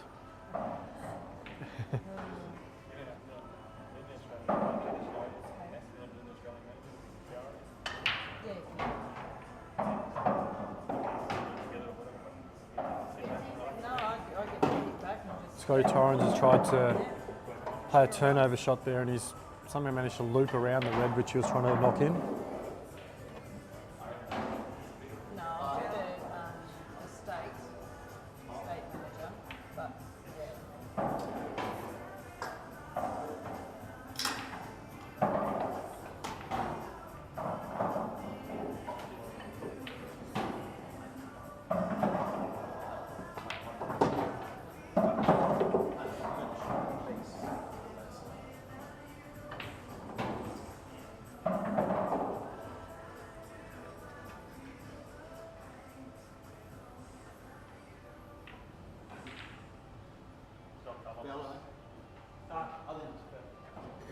I'll do it from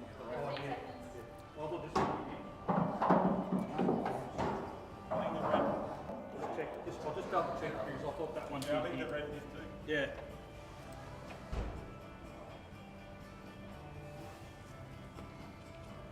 no, that wasn't. It's a shot here.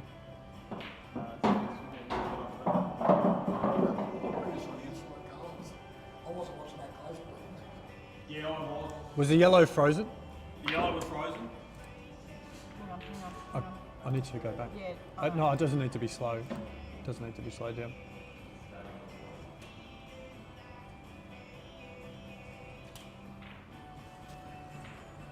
Let me have a look. Yep, foul. Foul? Yep. Was the red frozen? No, the yellow was frozen. Foul shot, yep. Red was. No, the yellow's frozen. That red didn't even move. Yeah, the yellow was frozen.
How's the 8-ball pool going, mate? It's going really well. Louie's played a wonderful shot there. We've been doing the commentary. We've Carlos, been doing the Carlos sponsors. will go 8-3 up here against Scotty. We've just got to roll these last couple in. And Louie will take a 6-5 lead.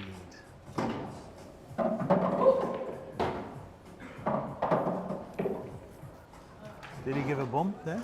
Yeah, a little Louie? bit of excitement now. 11 frames down on both tables here. I actually like. I do like that. A little bit I of emotion? I don't do it. 11. I do like I like the pump. So I feel a bit weird to do it, and I wanted to do it the other night. I wanted to punch the table when I wanted to punch the table with the excitement, but I said, no, I can't do that.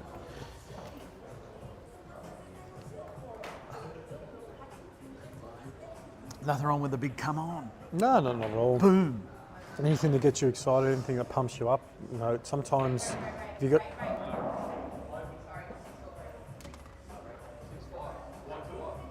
It's 6'5", yeah. Yeah, 6'5".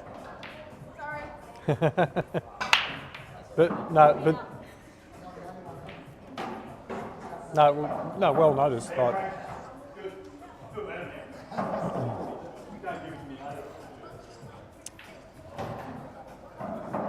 now, sometimes you get a lot of built-up anxiety, or just a lot of.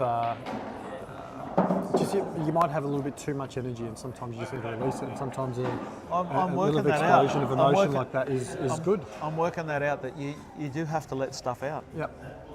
I've always kept it in.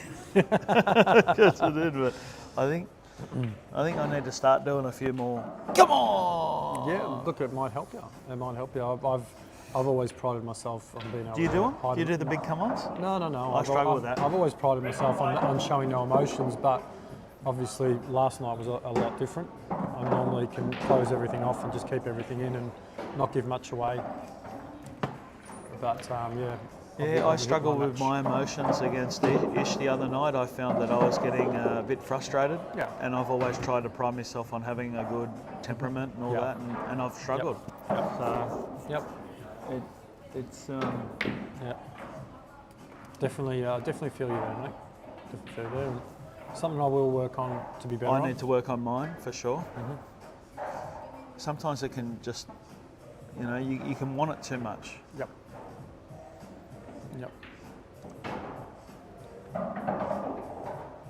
Yeah, we spoke about that.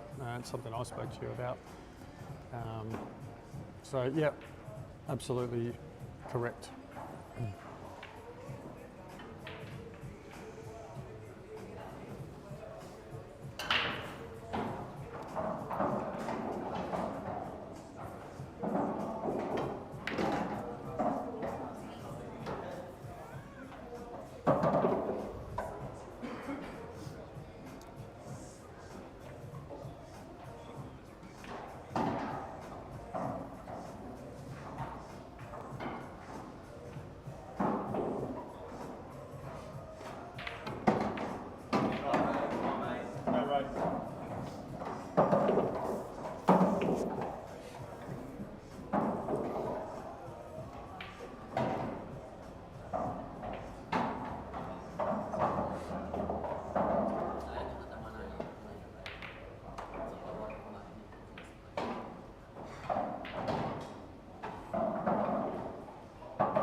Nice shot there from Ray.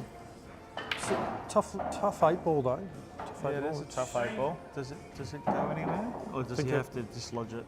Might have to dislodge it here with this shot, but I think he might be a bit too straight on it. I think the only option is possibly a double. He's got the angle here to pop this and possibly get into it, and hopefully get lucky and leave himself a shot on it.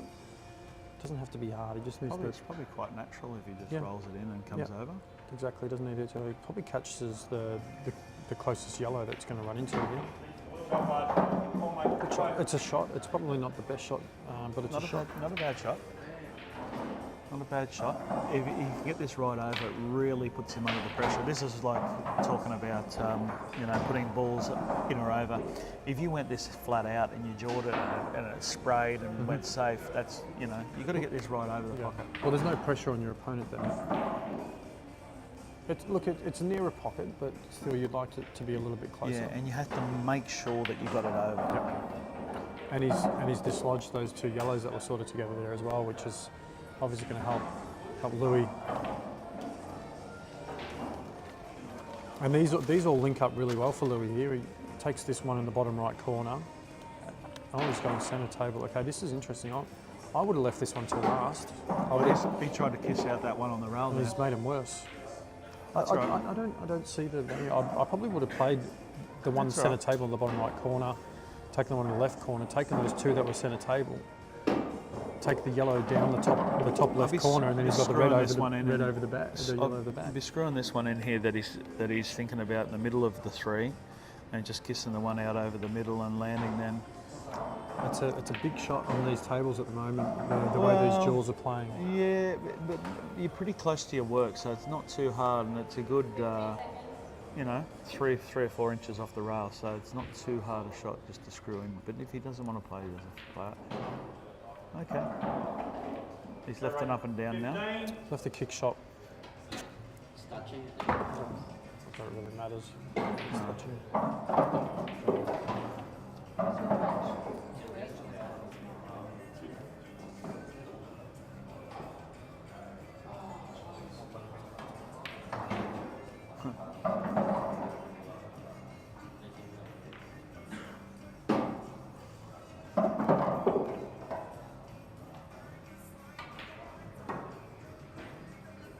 Yeah, good effort. Good shot.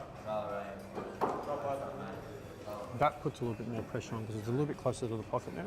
Well, for sure. And that's what it's all about, getting your balls closer to the pocket. Yeah. Fuck, I'm cold, mate. Mate, give me that. You want the jacket? Mate, you reckon I can nick that just for a little bit? Mate, you want to be an Australian player? Take it, mate. Mate, just let me nick it for a little Have while. you got one of these coming, I'm sure. God, I'm cold. What have you done with this? Here we go. You want it? Thanks, Jay. Just, you can handle it at the moment, I reckon. I Why are you can't. calling me fat? No, I can. I'm cold. Here we go. Oh. Nice shot, nice shot. Actually, it's probably come a little bit more than what he wanted. But I feel like you've got to take this one up the top of the table. I think you've just got to. oh yeah, commit to it. Yeah, I think 100% you've got to commit right. to the out now. There's no real safety here. Very missable again. Yeah. And you hate when you play Or, these. or you might be able to chip off the one you're right next to and play a snooker out of it. That's not bad either. That's not bad either. That's a nice shot. Yeah. Whereas last night, Craig would be on those shots, Jay, and take them on all day. Yep. And Oh, good shot there from Carlos as well. Yep, absolutely, mate. and I like that as well.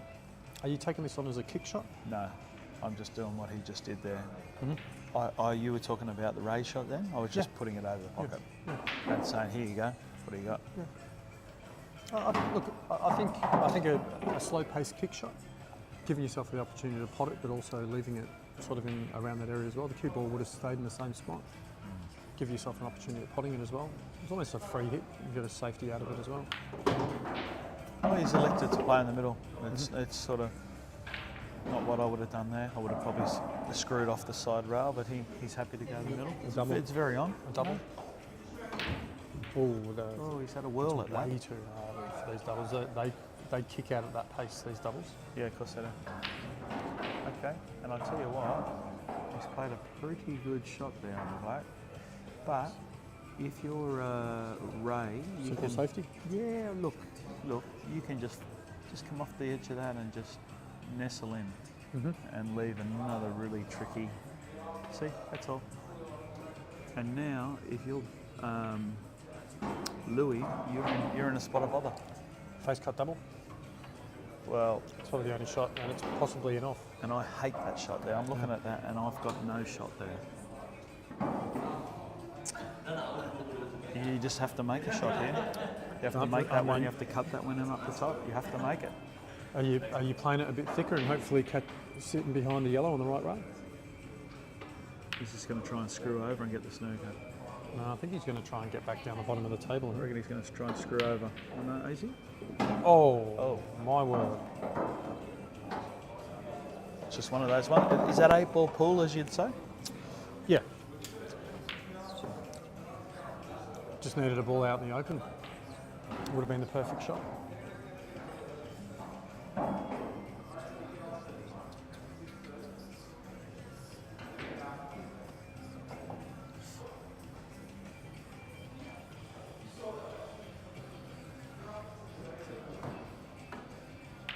Oh, what a shot.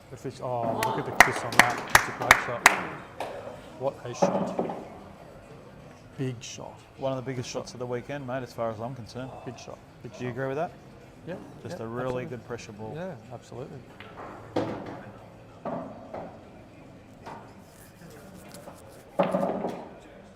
Oh, Scotty's almost pulled off another big shot as well. Really good finish. He was, while he had 3 balls on the table, and obviously the 8 ball was near the corner pocket, he was actually behind in that frame. And then, considering the location, the situation where the balls were, it looked like he was playing a safety, doubling the yellow down just to get the cue ball at the I top don't know what he rail. was doing, mate, but it was unbelievable. What a wonderful finish. And he's ended up having to essentially go. Scotty's going to peg one back here, take it to 8-4.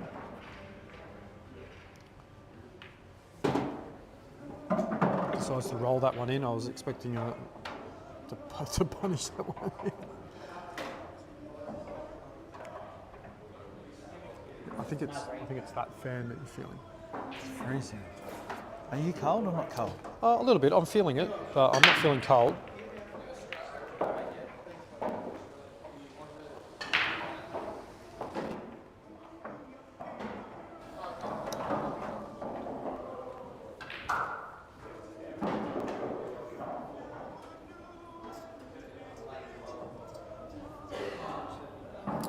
So we are about to tick over into the afternoon, get to 12 o'clock here.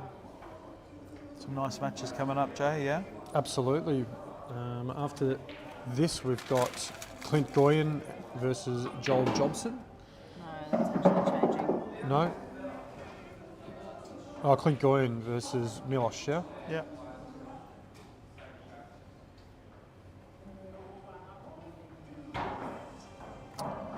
Milich Pendo. So we've got Clint Goyen versus Milich Pendo and Tarn Bowie versus James Haney. That one's going to be a cracker. Yeah, and it's a big game for James, but he's up for it. Yep. He was here last night practicing all night. Did you notice him in? Yep.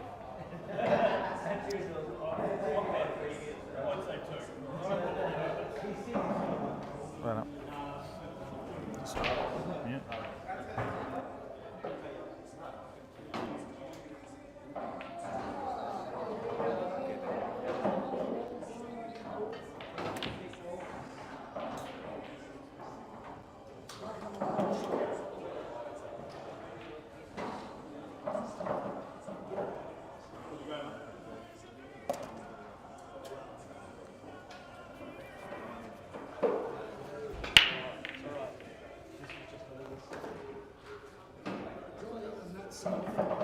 Oh, no, yeah, no.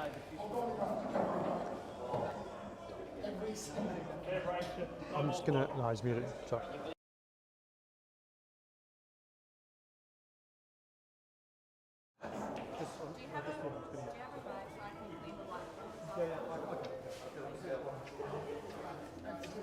I've got this here.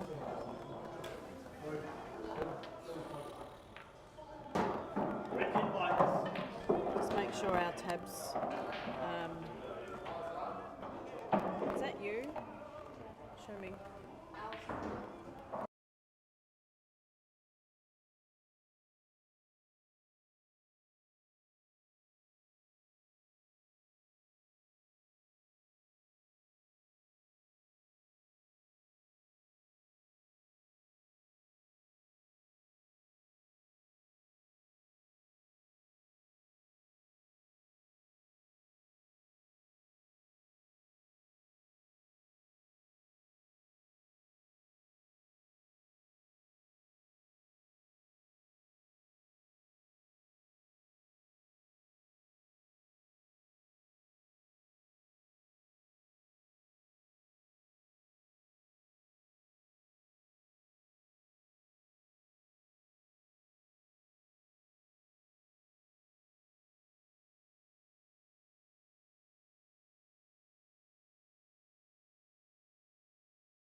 Yes, absolutely. I'm on. You give that a bit of a click and Go back on. Ready's live. Okay. Becoming a pro at operating that, mate. Have we got someone to fill a spot there for Jay doing some coaching? So if you've got any Gold Coast people that want to come down and get a bit of coaching off Jay, come down. Carlos has played a nice shot there. $50 and it'll get you an hour's coaching with Jay, a international player and a state player who's full of knowledge.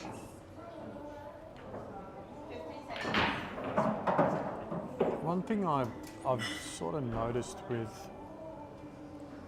these 4 players that we've got on at the moment, they're really hitting balls. They're not giving, not You reckon they're hitting them smoothly. they're hitting them a bit too hard, too much power? Yeah, we are obviously using a smaller table, but also the cloth is quick, and I think you just got to be a little bit more gentle. Just got to be a little bit more Caress it a bit more. I think that's the best word for it. A lot of people that don't possibly haven't played on this speed cloth and this size table, the difference between this and from a 7-footer that's running our normal cloth compared to this, you can find yourself having to be in situations on those 7-footers where you actually have to force shots where it's very rare you got to do it on these tables with these cloth. Yeah. And you were talking about Alec and Craig last night, and a few people did mention it on the chat that Alec looked like he was falling short on position quite a lot on a few occasions, and it's one of the things that he mentioned to me is just the pace. He struggled getting used to the pace, and it's funny when he mentioned it. It was something that I said, "Oh, great shot." It was something that I noticed when I moved from Melbourne up to here about 4 years ago. I felt like I was having to overhit things a lot more than what I used to get results, to get position, and all that sort of stuff. Like I felt like I was having to put much more effort in. And I didn't know if it was just me changing, because I moved up during COVID, so I was a little bit out of the game for a few months. So you were overheating a lot when you came up, did you say? No, the opposite. Underhitting. Underhitting. No, didn't I see? Oh, your phone's here. Underhitting. Underhitting, yeah. No, I was definitely underhitting. Because they're big furry cloths up here. No, it's not that, because Alec has got some super fine on a couple of his 7-foot tables down at Empire, his venue in Empire in Adelaide. And so, but he was saying he was underhitting balls, and it is. My theory was correct. The atmosphere, the humidity, the change in temperature up here makes so much difference to the speed of the balls, the moisture in the air. So while the cloth still plays well, the air, like a golf ball, going to higher altitudes, lower altitudes, hot weather, cold weather. It all makes a difference. A lot of people don't realise the difference that makes. Oh, what a shot! You don't notice the difference that makes, but it's actually. I thought I was sort of imagining things, like I didn't want to say something to someone and say, I feel like it's the difference from coming from Melbourne, where the air is a lot, where the air is a little bit cooler. Yep. Not as much humidity. To coming up here, where there's plenty of humidity and moisture in the air, it changes the run of the ball. Oh, and Yeah, nice black. pummeled that in. Yeah, smack that in. That hurt.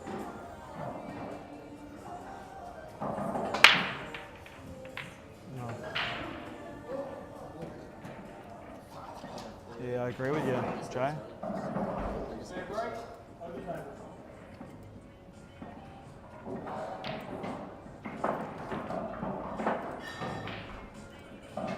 .94 here and 8.5 to 8.5 to Louie. Sorry guys, we've just lost the camera on table 2. Have we? It's just frozen. Can you put the fan on, please? Just on low.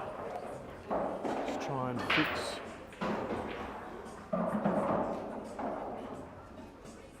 It's not hot. Yeah, it was getting hot yesterday.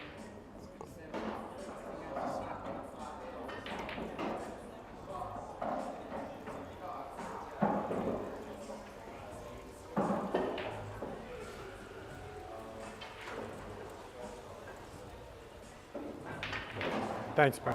Thanks, mate. Cheers. Thank you.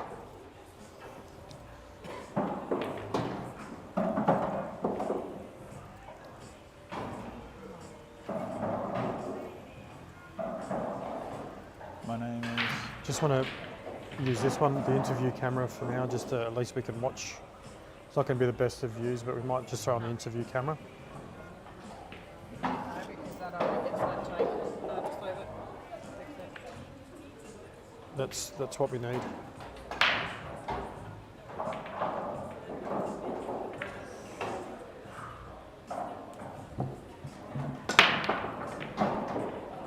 Sorry guys, we'll try and get this camera on table 2 up and going. It just feels like it's overheated.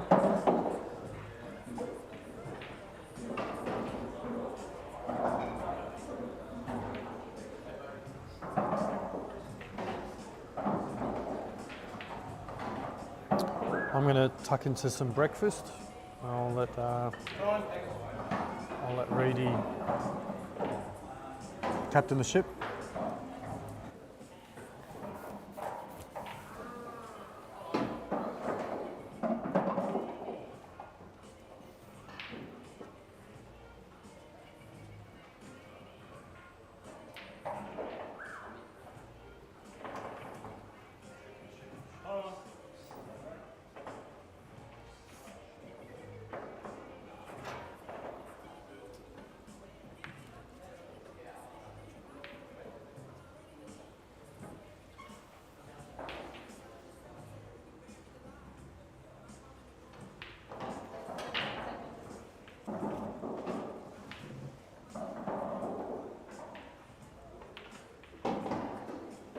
Ray got a pretty tough layout here. Although if he screws past this yellow on the rail, he can play it back in the same pocket and it links up with the black. So it's still very tough.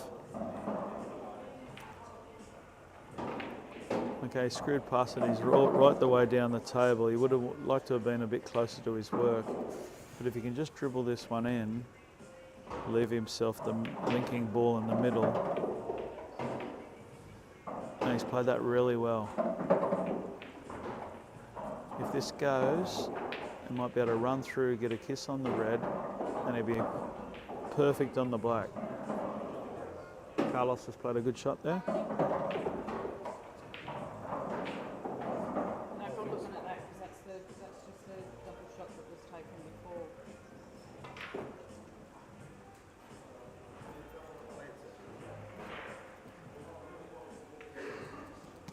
Okay, unfortunately he's snooking himself.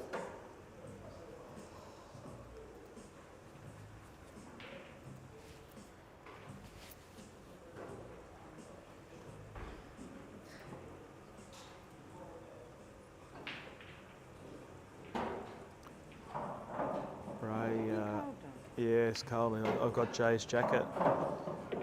But I was trying to work out how he's going to get this. This is a very tough escape. I think he's looking at coming off a jaw here. Is he? Okay, he's tried coming off a jaw. There was nothing else he really had. It was very tough to get at. Louie's got ball in hand and they look not bad. If he puts that behind there and he transitions to these others, he might knock these in.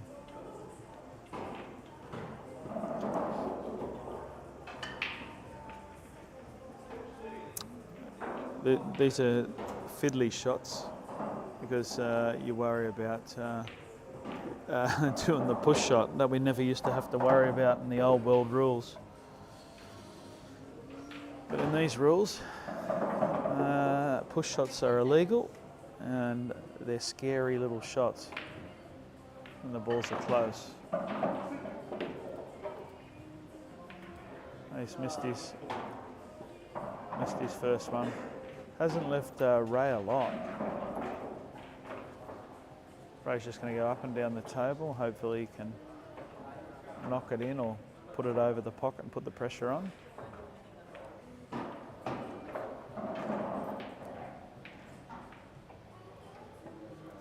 Yeah, that's okay. There's no table on the stream, Rudy. We know. Just tell them that we Yeah, know. yeah. Unfortunately, at the moment, guys, we're having a drama with the stream on table 2. I think it's overheated the camera. So bear with us, guys. We're trying to get it back up.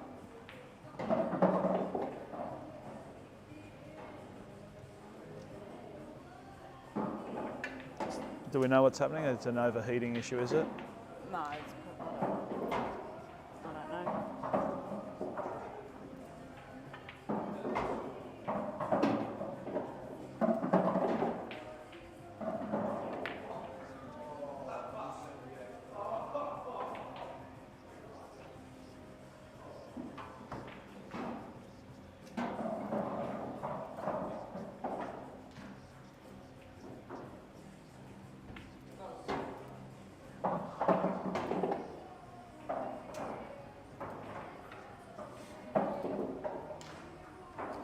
Carlos at the moment is 9-4 up on Scotty. And Carlos at the table with the ball sitting there quite nicely and might go to the hill. Sorry that we haven't got any connection at the moment.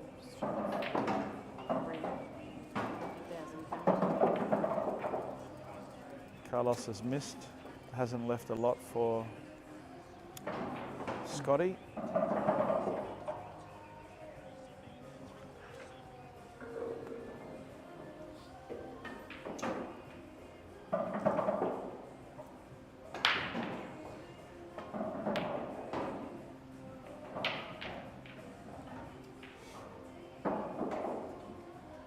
Carlos has presented another quite easy shot. And Louie on the black. Tricky little shots these.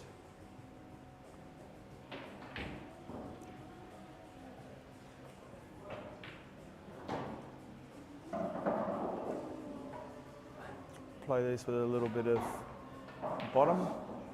Maybe throw it in with a little bit of left-hand side. Carlos has gone a double and a snooker at the same shot. Great shot. Sorry that we can't see that. But Carlos has executed a good shot. Got a snooker on Scotty. Oh.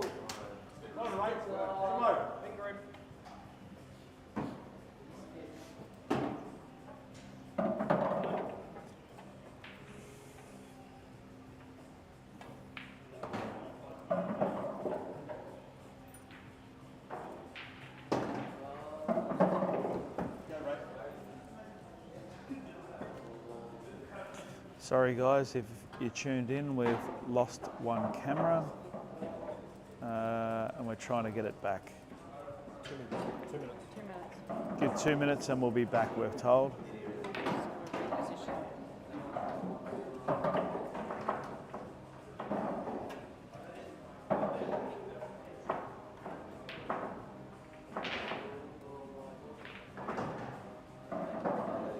Shannon.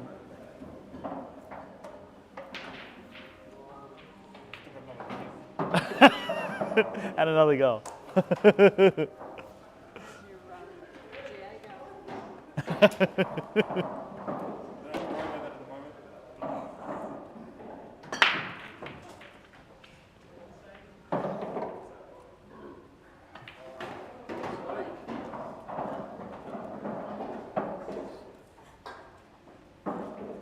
Right, Carlos, coming on.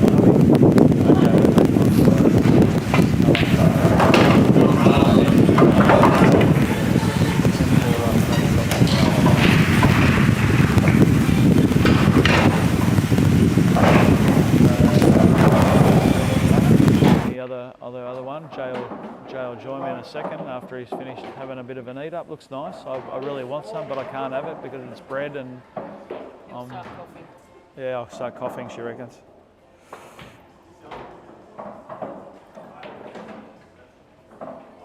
Nice close match over here with Ray and Louie, isn't it?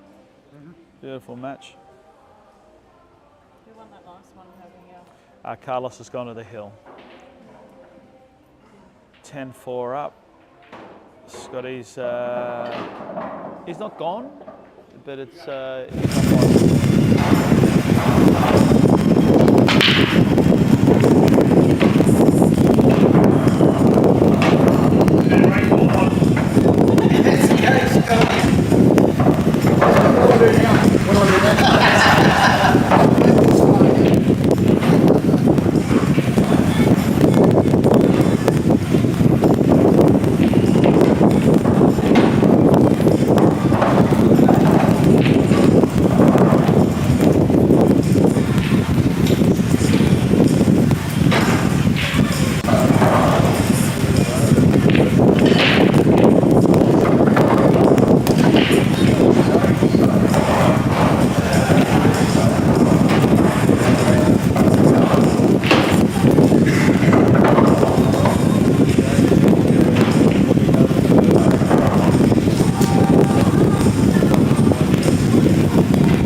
Yes, I think we've done that already. There's another quick frame by Ray. All of a sudden it's 8-7. So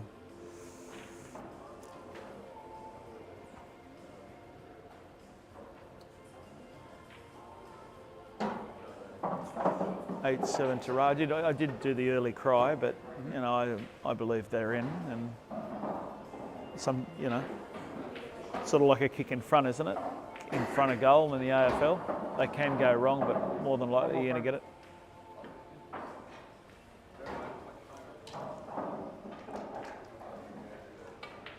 Eight, 7.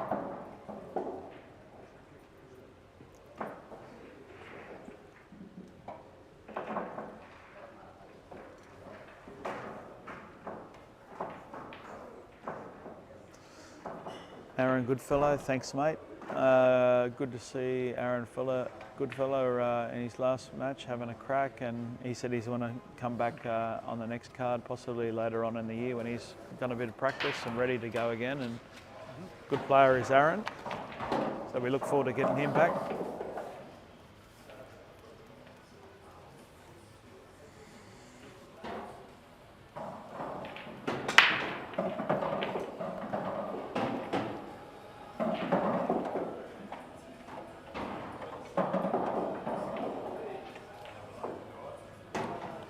Great shot from Scotty. Scotty's pulled another one back.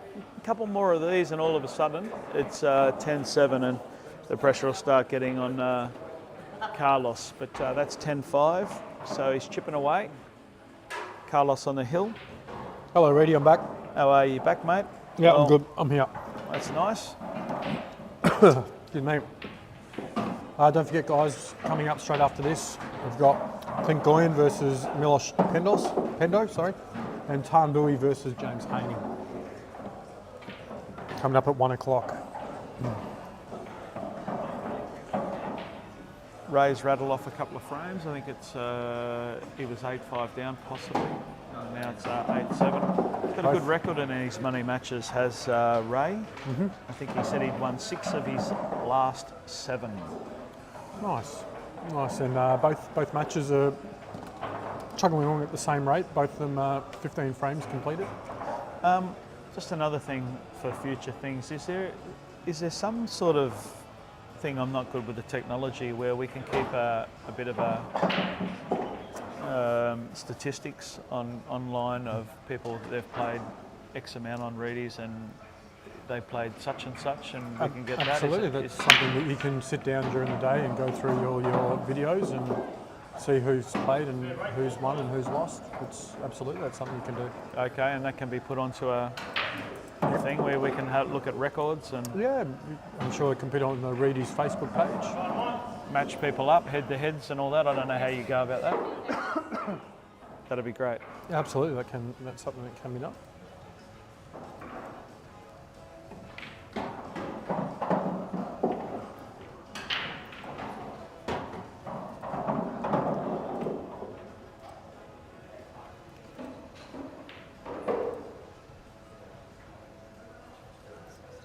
I wonder if we would add up all the matches that we've done over, I don't know how many years we've been going now. I feel like we've been going 10 years or 7 years or something. How many matches we've actually done altogether? We'd feel like there'd have to be over a few hundred, easy. All up. Possibly, and I mean, I only sort of joined in. Only sort of joined in a couple of years ago, so. Yeah.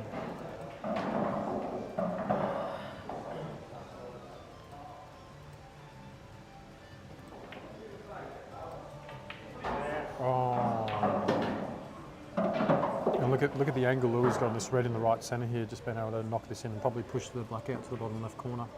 No, he's going to miss that. That's a little bit high to get that, but he doesn't need to. He can get his position on that black a bit later. If he was just to roll that in naturally, he misses it. Or you can pop this and screw down and knock the yellow in. Yes, not bad. Yep, and he's played that well, and he's got a nice rub for the middle pockets and landed perfect. Yep. And that's what happens sometimes when you throw the arm at it. Yep. Mate, great thinking, Joe. Yep. Come down and hit that ball in and open the pocket up. Why not? Yeah, absolutely. Can they go wrong? Yeah, well, they can, but hey. Look, I mean, you missed that. I mean, he had the safety of 2 balls over the pockets, so I don't think he was ever going to snooker himself, but you know, if you miss it, it makes it a little bit harder. You get a flick and in off and all that sort of stuff when you're hitting it that hard, but Correct, yep, correct.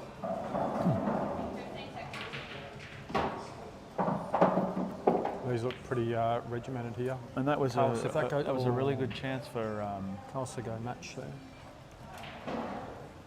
Yeah, it's a really for good Ray to get really good Yep. chance for Ray to go eight each. Yep.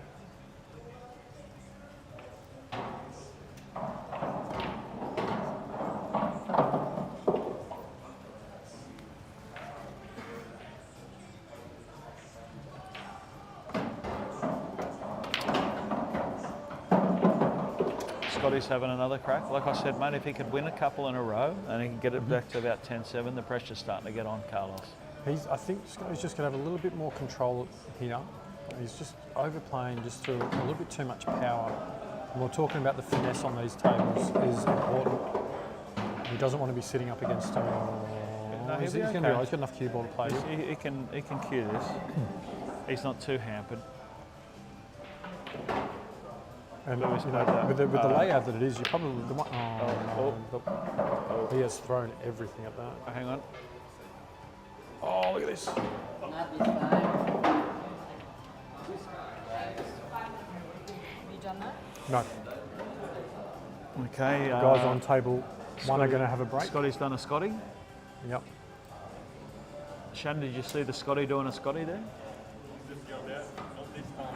Give Ray a bit of a not this time. Oh, okay. So there's some chirping. Time on. So Louie chirps a little sometimes. Or you don't know him enough, so. Oh, Scotty's gone hard at that and missed. No, he hasn't missed. What's Scotty on? The yellow or the Red. red?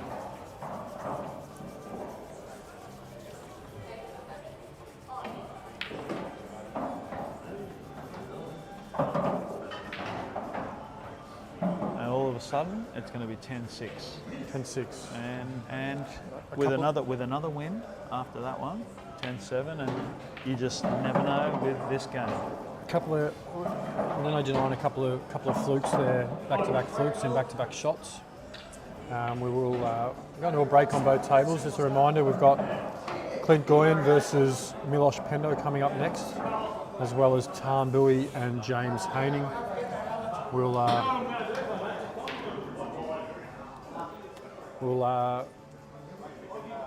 have a quick little break while we wait for the guys to finish their break, and we will be back.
Righto, Groovers, you got Nessie here. The news is in the late mail, as you'll see on your screen. We've got a change in one of the matches. Thank you to Milich Pendo for taking on the next match versus Clint Goyen at such late notice. Unfortunately, Joel Jobson has had to pull out of the match due to unforeseen circumstances. We won't go into that, but thank you to the gentlemen. Clint, number one, for being so accommodating at the super late change. So head on to the Facebook page. I've just put a write-up on there for Milich. Milich, you can save that if you like, share it, whatever. Oh, there you are. I've sent you a text message. I've sent you a message with your. I've just put it on Facebook with your new promo. Yeah. Alrighty. Go get him, Tiger.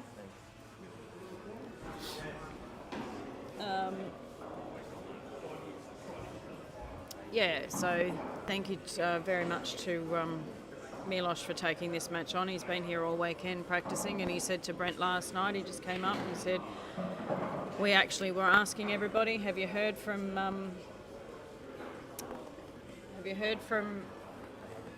Joel? And no one sort of had, so we sort of got a backup.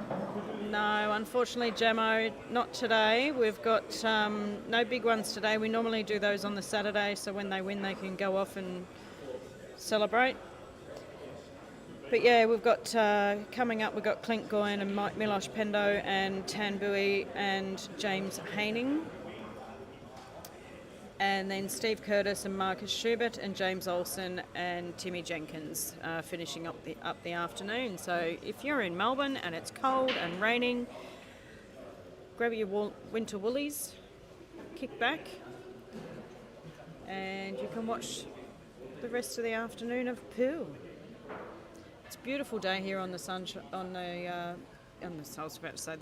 Coast, on the Gold Coast, and unfortunately I'm stuck in a pool hall until probably 6 o'clock tonight.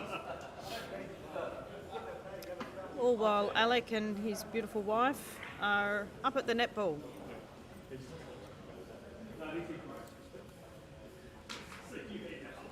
So Carlos with a 10-6 lead. We will kick off the match as soon as these ones are over. We will kick off the 1 o'clock matches, and the boys will come back and continue on the commentary and talk dribble with you all weekend. It'd be nice to have Rusty on, wouldn't it, Jamo? But nobody will play him. We struggle to get people to play the big boy. So throw some ideas around. Obviously contact Brent for ideas that you'd like to see. We're happy to look at them. Do what we can.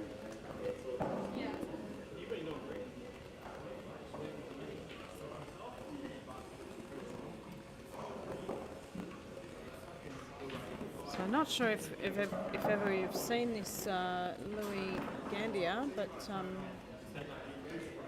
yeah, Ray's hanging in there at 9-7, race to 11. Louie's getting a little bit vocal. He's getting a little bit vocal and giving himself little come-ons, and so we're about to kick it off on table 1.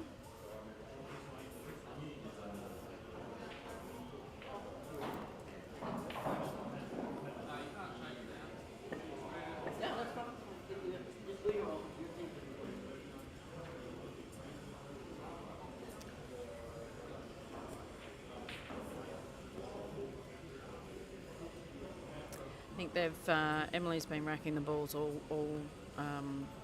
weekend, all day for these guys, and then all of a sudden, I think what happened there was Louie wanted to rack his own, and Ray said, no, you can't change it now, not at 9-7. Louie gets 3 balls, 2 reds and a yellow. It's red balls for me. He's only got that dirty one near the black. That's a bit tough.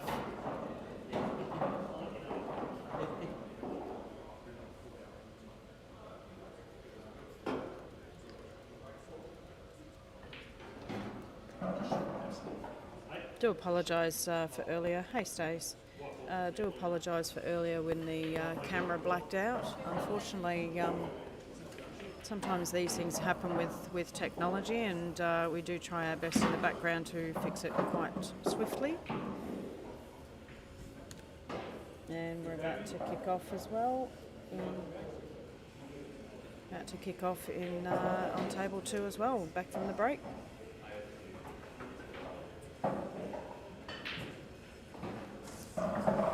Jamo, today we have Clint Goyen versus Milich Pendo, Louie versus James Haney, and the last session we have Steve Curtis versus Marcus Schubert and James Olsen versus Tim Jenkins. He's a bit So we've slow, got isn't he? on the rest of the card for this I already weekend. said that. I'll have a little laugh because he can't hear me.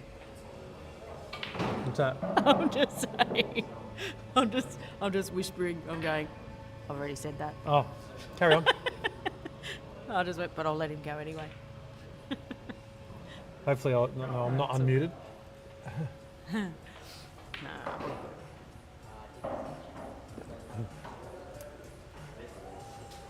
But welcome back, Jamo. He has his Must be hippie cold face in on. Antarctica. Victoria, he means.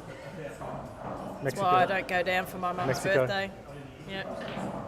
Unfortunately, she misses out. I went down once in 16 years. It's too cold. July. Can you just tell me where the white ball was on the table? Because you said he did hit a yellow. He hit the yellow first. I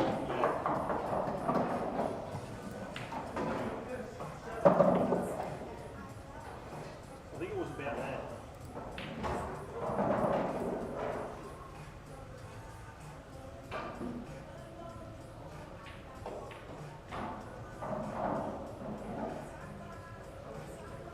Lower down. It's about a ball and a half off the rail.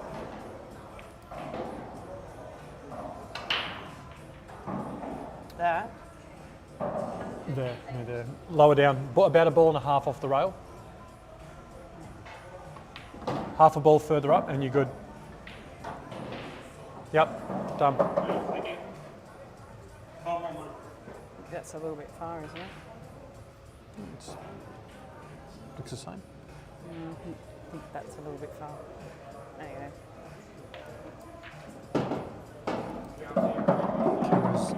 Camera's glitching. No, it's all right again. No, it's back to normal now. He's had my glasses on, hasn't he? Bloody Yeah. Hang on. have a spare. No, I think it was Dave last night, weren't it? Oh, it was someone. They're filthy. Just can't have them on all day. They drive me nuts. Jacko. You on your way, Dal?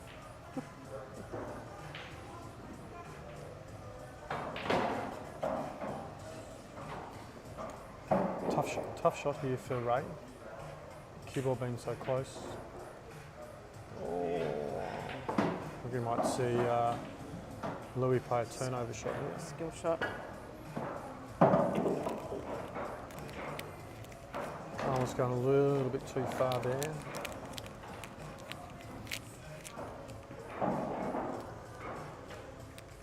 Should be able to get the gap between the red and the yellows.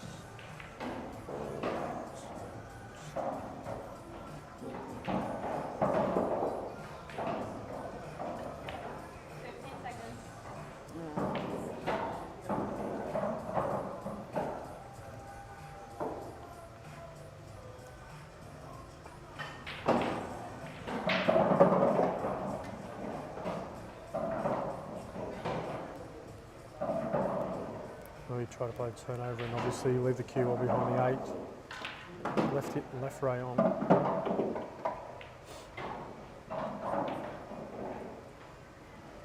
Ray makes it.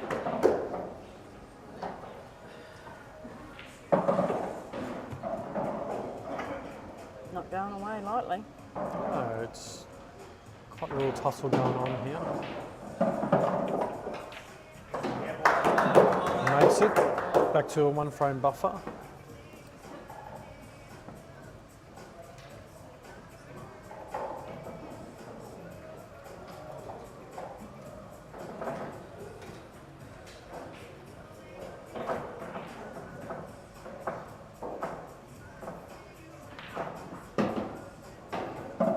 Scotty's a good chance here to pick one back as well, take it to a three game deficit.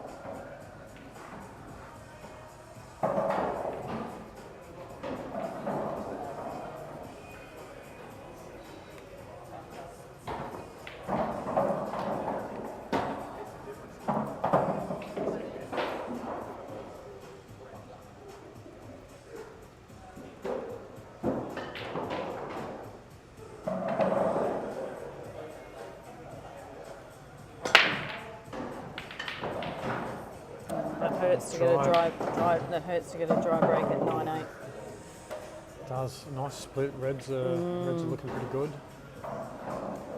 Just got a couple in the centre of the table. The one right of the 8 and the one left of the 2 yellows just below that. 2 hard balls that he needs to work out. Possibly, if wanted to, could possibly take the combination shot, the one on the right of the 8 down to the bottom right corner.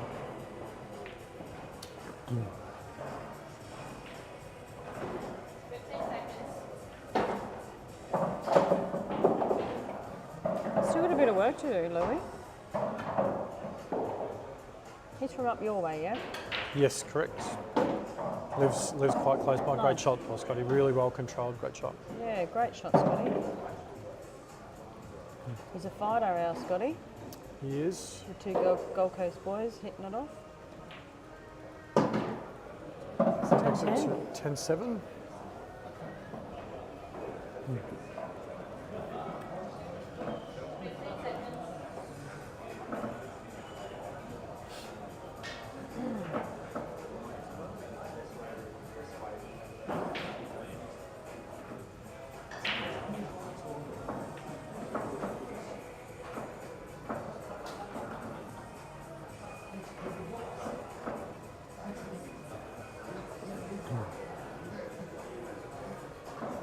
was here quite late last night too, Ray, so do you think that might have an effect or no?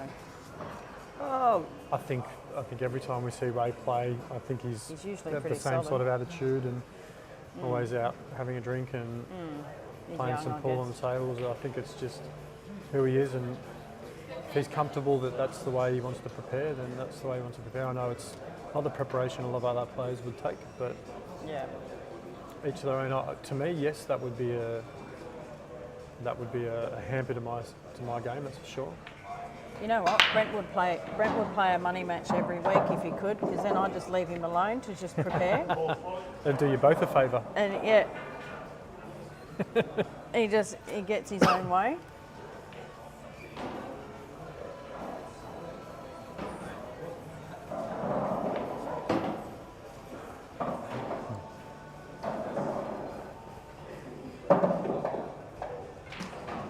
And overseas, when we're overseas, he says to me, you know, I make all the decisions when we go overseas. I'm like, yep, because it's the one time I don't make any decisions. When we go to nationals, what we do sort of afterwards and stuff, I'm like, I'm over it. I make decisions 360 days of the year.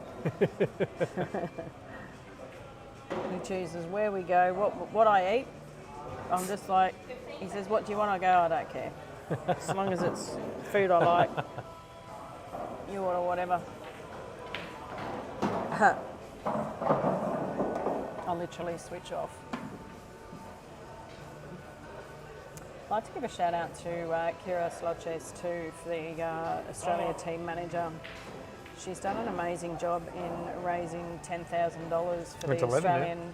It's 11 now, is It it? might be 11 now, I think. No, It might be a little bit more. Our last message said it was 10. 10, okay. My apologies, but even that, $10,000. Yeah, it's absolutely huge. $1,000 a day for the team, Yeah. go towards expenses for 9, 10 players. Yeah, nine players. 11.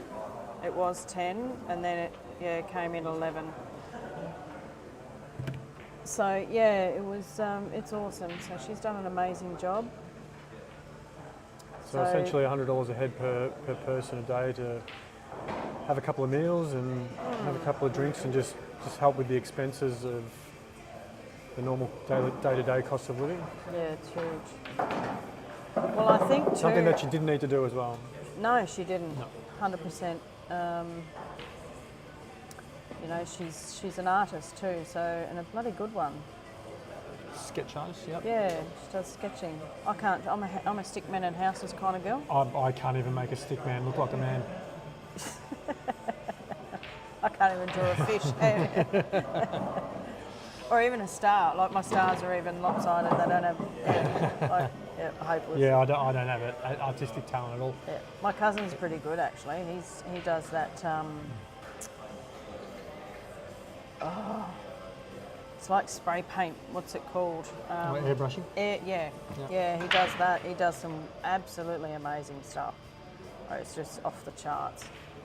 Well, she definitely earns a living from it. She's got Yeah. her own business, Designer Sketch. She does tutoring. She does after school classes. She does adult classes. So she's definitely got herself a business and educating those on how to get better at sketching and painting and drawing as well. So Yeah, so she's in Victoria, guys. So reach out to her if you. she does send out sketches and she sends them Need all some over the stuff? world. Yeah. Sends them all over the world. So you'll see a lot of on our Facebook page, on our Ready's 8 Ball page, you'll see a lot of different sponsors during the Worlds because they have supported the boys quite a lot. So we're happy to give shout outs and promote that as well. Super excited for the Worlds this time around. I think it's going to be pretty he hasn't good. hit the That's hard the mark. foul.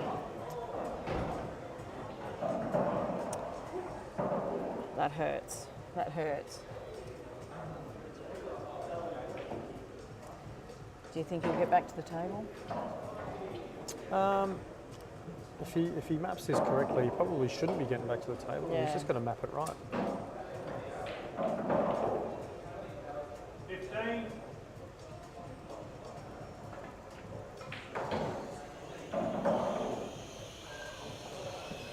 Carlos has sat one over the bag and killed the bloke.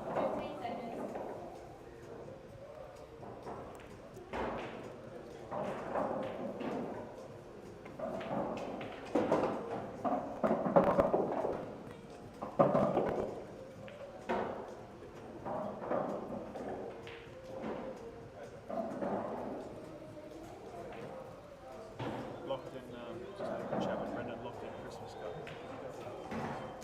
Just behind me. Just going to mute this for 2 seconds, guys. I just need to have a chat with Brent.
Welcome back, Reedy. Hello, mate. Welcome back, welcome back. So we've got 2 hillers, 10-8s, one to... Yeah, you could definitely go down and have a chat with him. About these dates. Oh, Okay. no. But this is no easy finish for Scott. It's a deep screw. It is a deep screw, but it's not lined up with the centre pocket, and you're have to play firm into the centre pocket. It's your job. Probably got more chance to go in the top pocket and coming off 2 rails. I was deep screwing, but he's elected to go for this, and this is...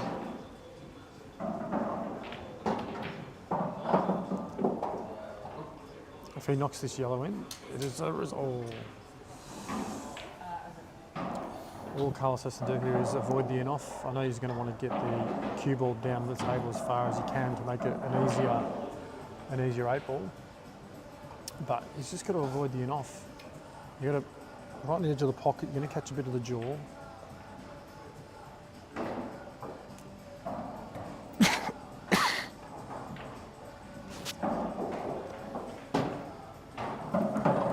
Underhit it. Gone a bit too straight.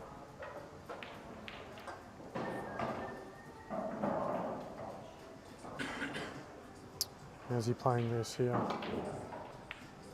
On the cut, and he's left a bit of distance, but a potable option, that's for sure.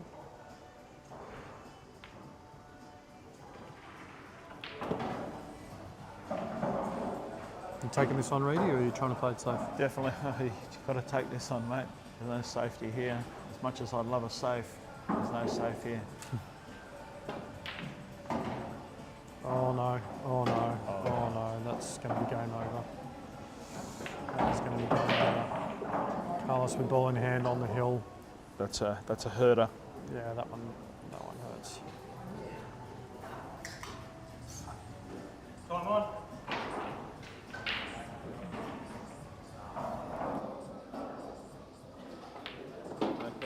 Congratulations, guys. Well done, Carlos. 11-7 winner over Scot Torrens.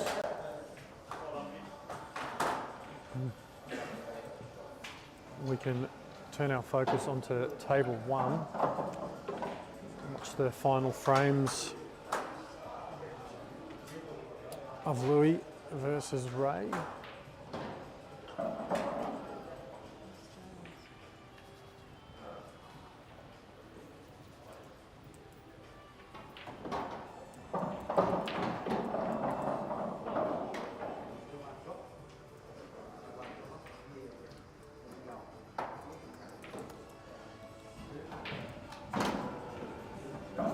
Ray, a good opportunity here to take it to a 1 frame gap. Well done to Carlos. Nice win. Beat Scotty 11 frames to 7. Scotty had a bit of a comeback there. Did quite well there at the end and left his run a touch late. And Louie red ball in hand. Louie ball in hand on the which balls? He will be on the red balls. Red balls, okay. They sit quite good. Black a touch tricky. With ball in hand, you think he could develop? Develop something a little. Yeah. You could almost take the red that's on the bottom rail here and cut that in and maybe run the cue ball into the 8, pushing it a little bit down the table. I have maybe a shot. on I the have red. a shot for us. I would probably put it, yes, and then Nudge into the yellow. Well, then you don't sort of get on the bottom one. I'd put it on the other side. I think you could do. I mean, if you run through it and just catch the edge of it, I think you can just nudge it up a little bit towards the other yellow and still run through a bit. I put it on the other side of it and screw into the. Oh, that was a foul. Isn't it? That's a foul.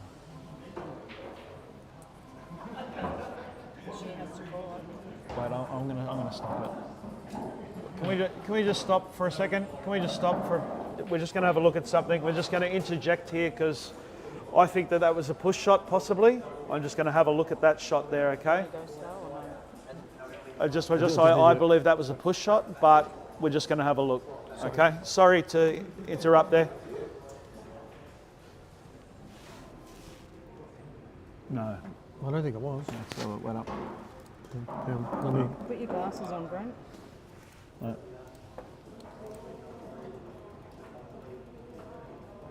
No? No. Fair shot, fair shot. Apologies.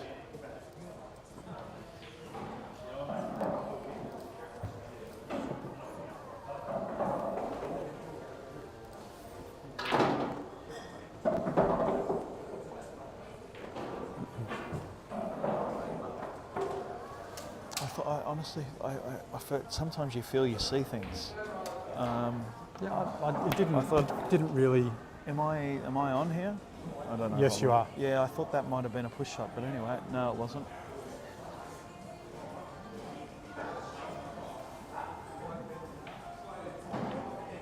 Okay, he's played that okay. Clever shot. Pushed it out a bit as well. Makes it potable from a lot more areas on the table. They've got the iron ready for the next one. I'll see if Walking behind. Take you.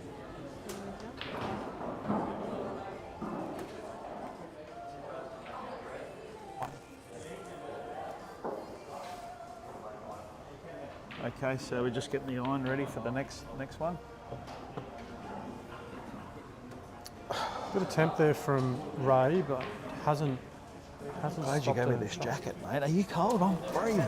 No, I'm actually all right. Maybe you need to pop outside in the sun for a bit. But the aircon definitely is on here. Oh, the aircon is on, is it? Yep.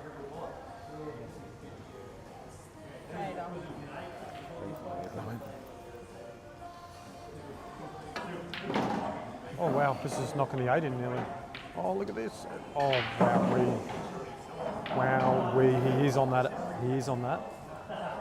It's all about holding. It's all about holding for the 8 here. Cue ball up against the top rail. Yeah, don't leave me this. Craig and Eldon, they love it.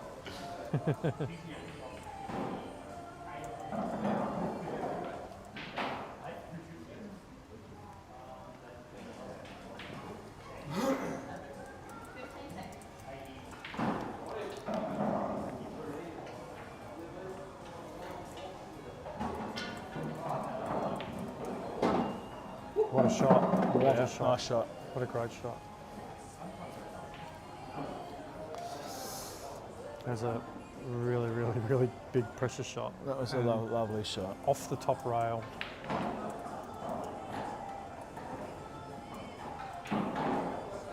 Well done. Well done, Carlos.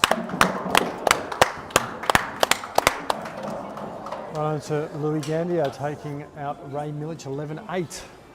Guys, we are right on time limit for the next matches to start. We'll wrap up the stream now and we'll look forward to you on the next stream.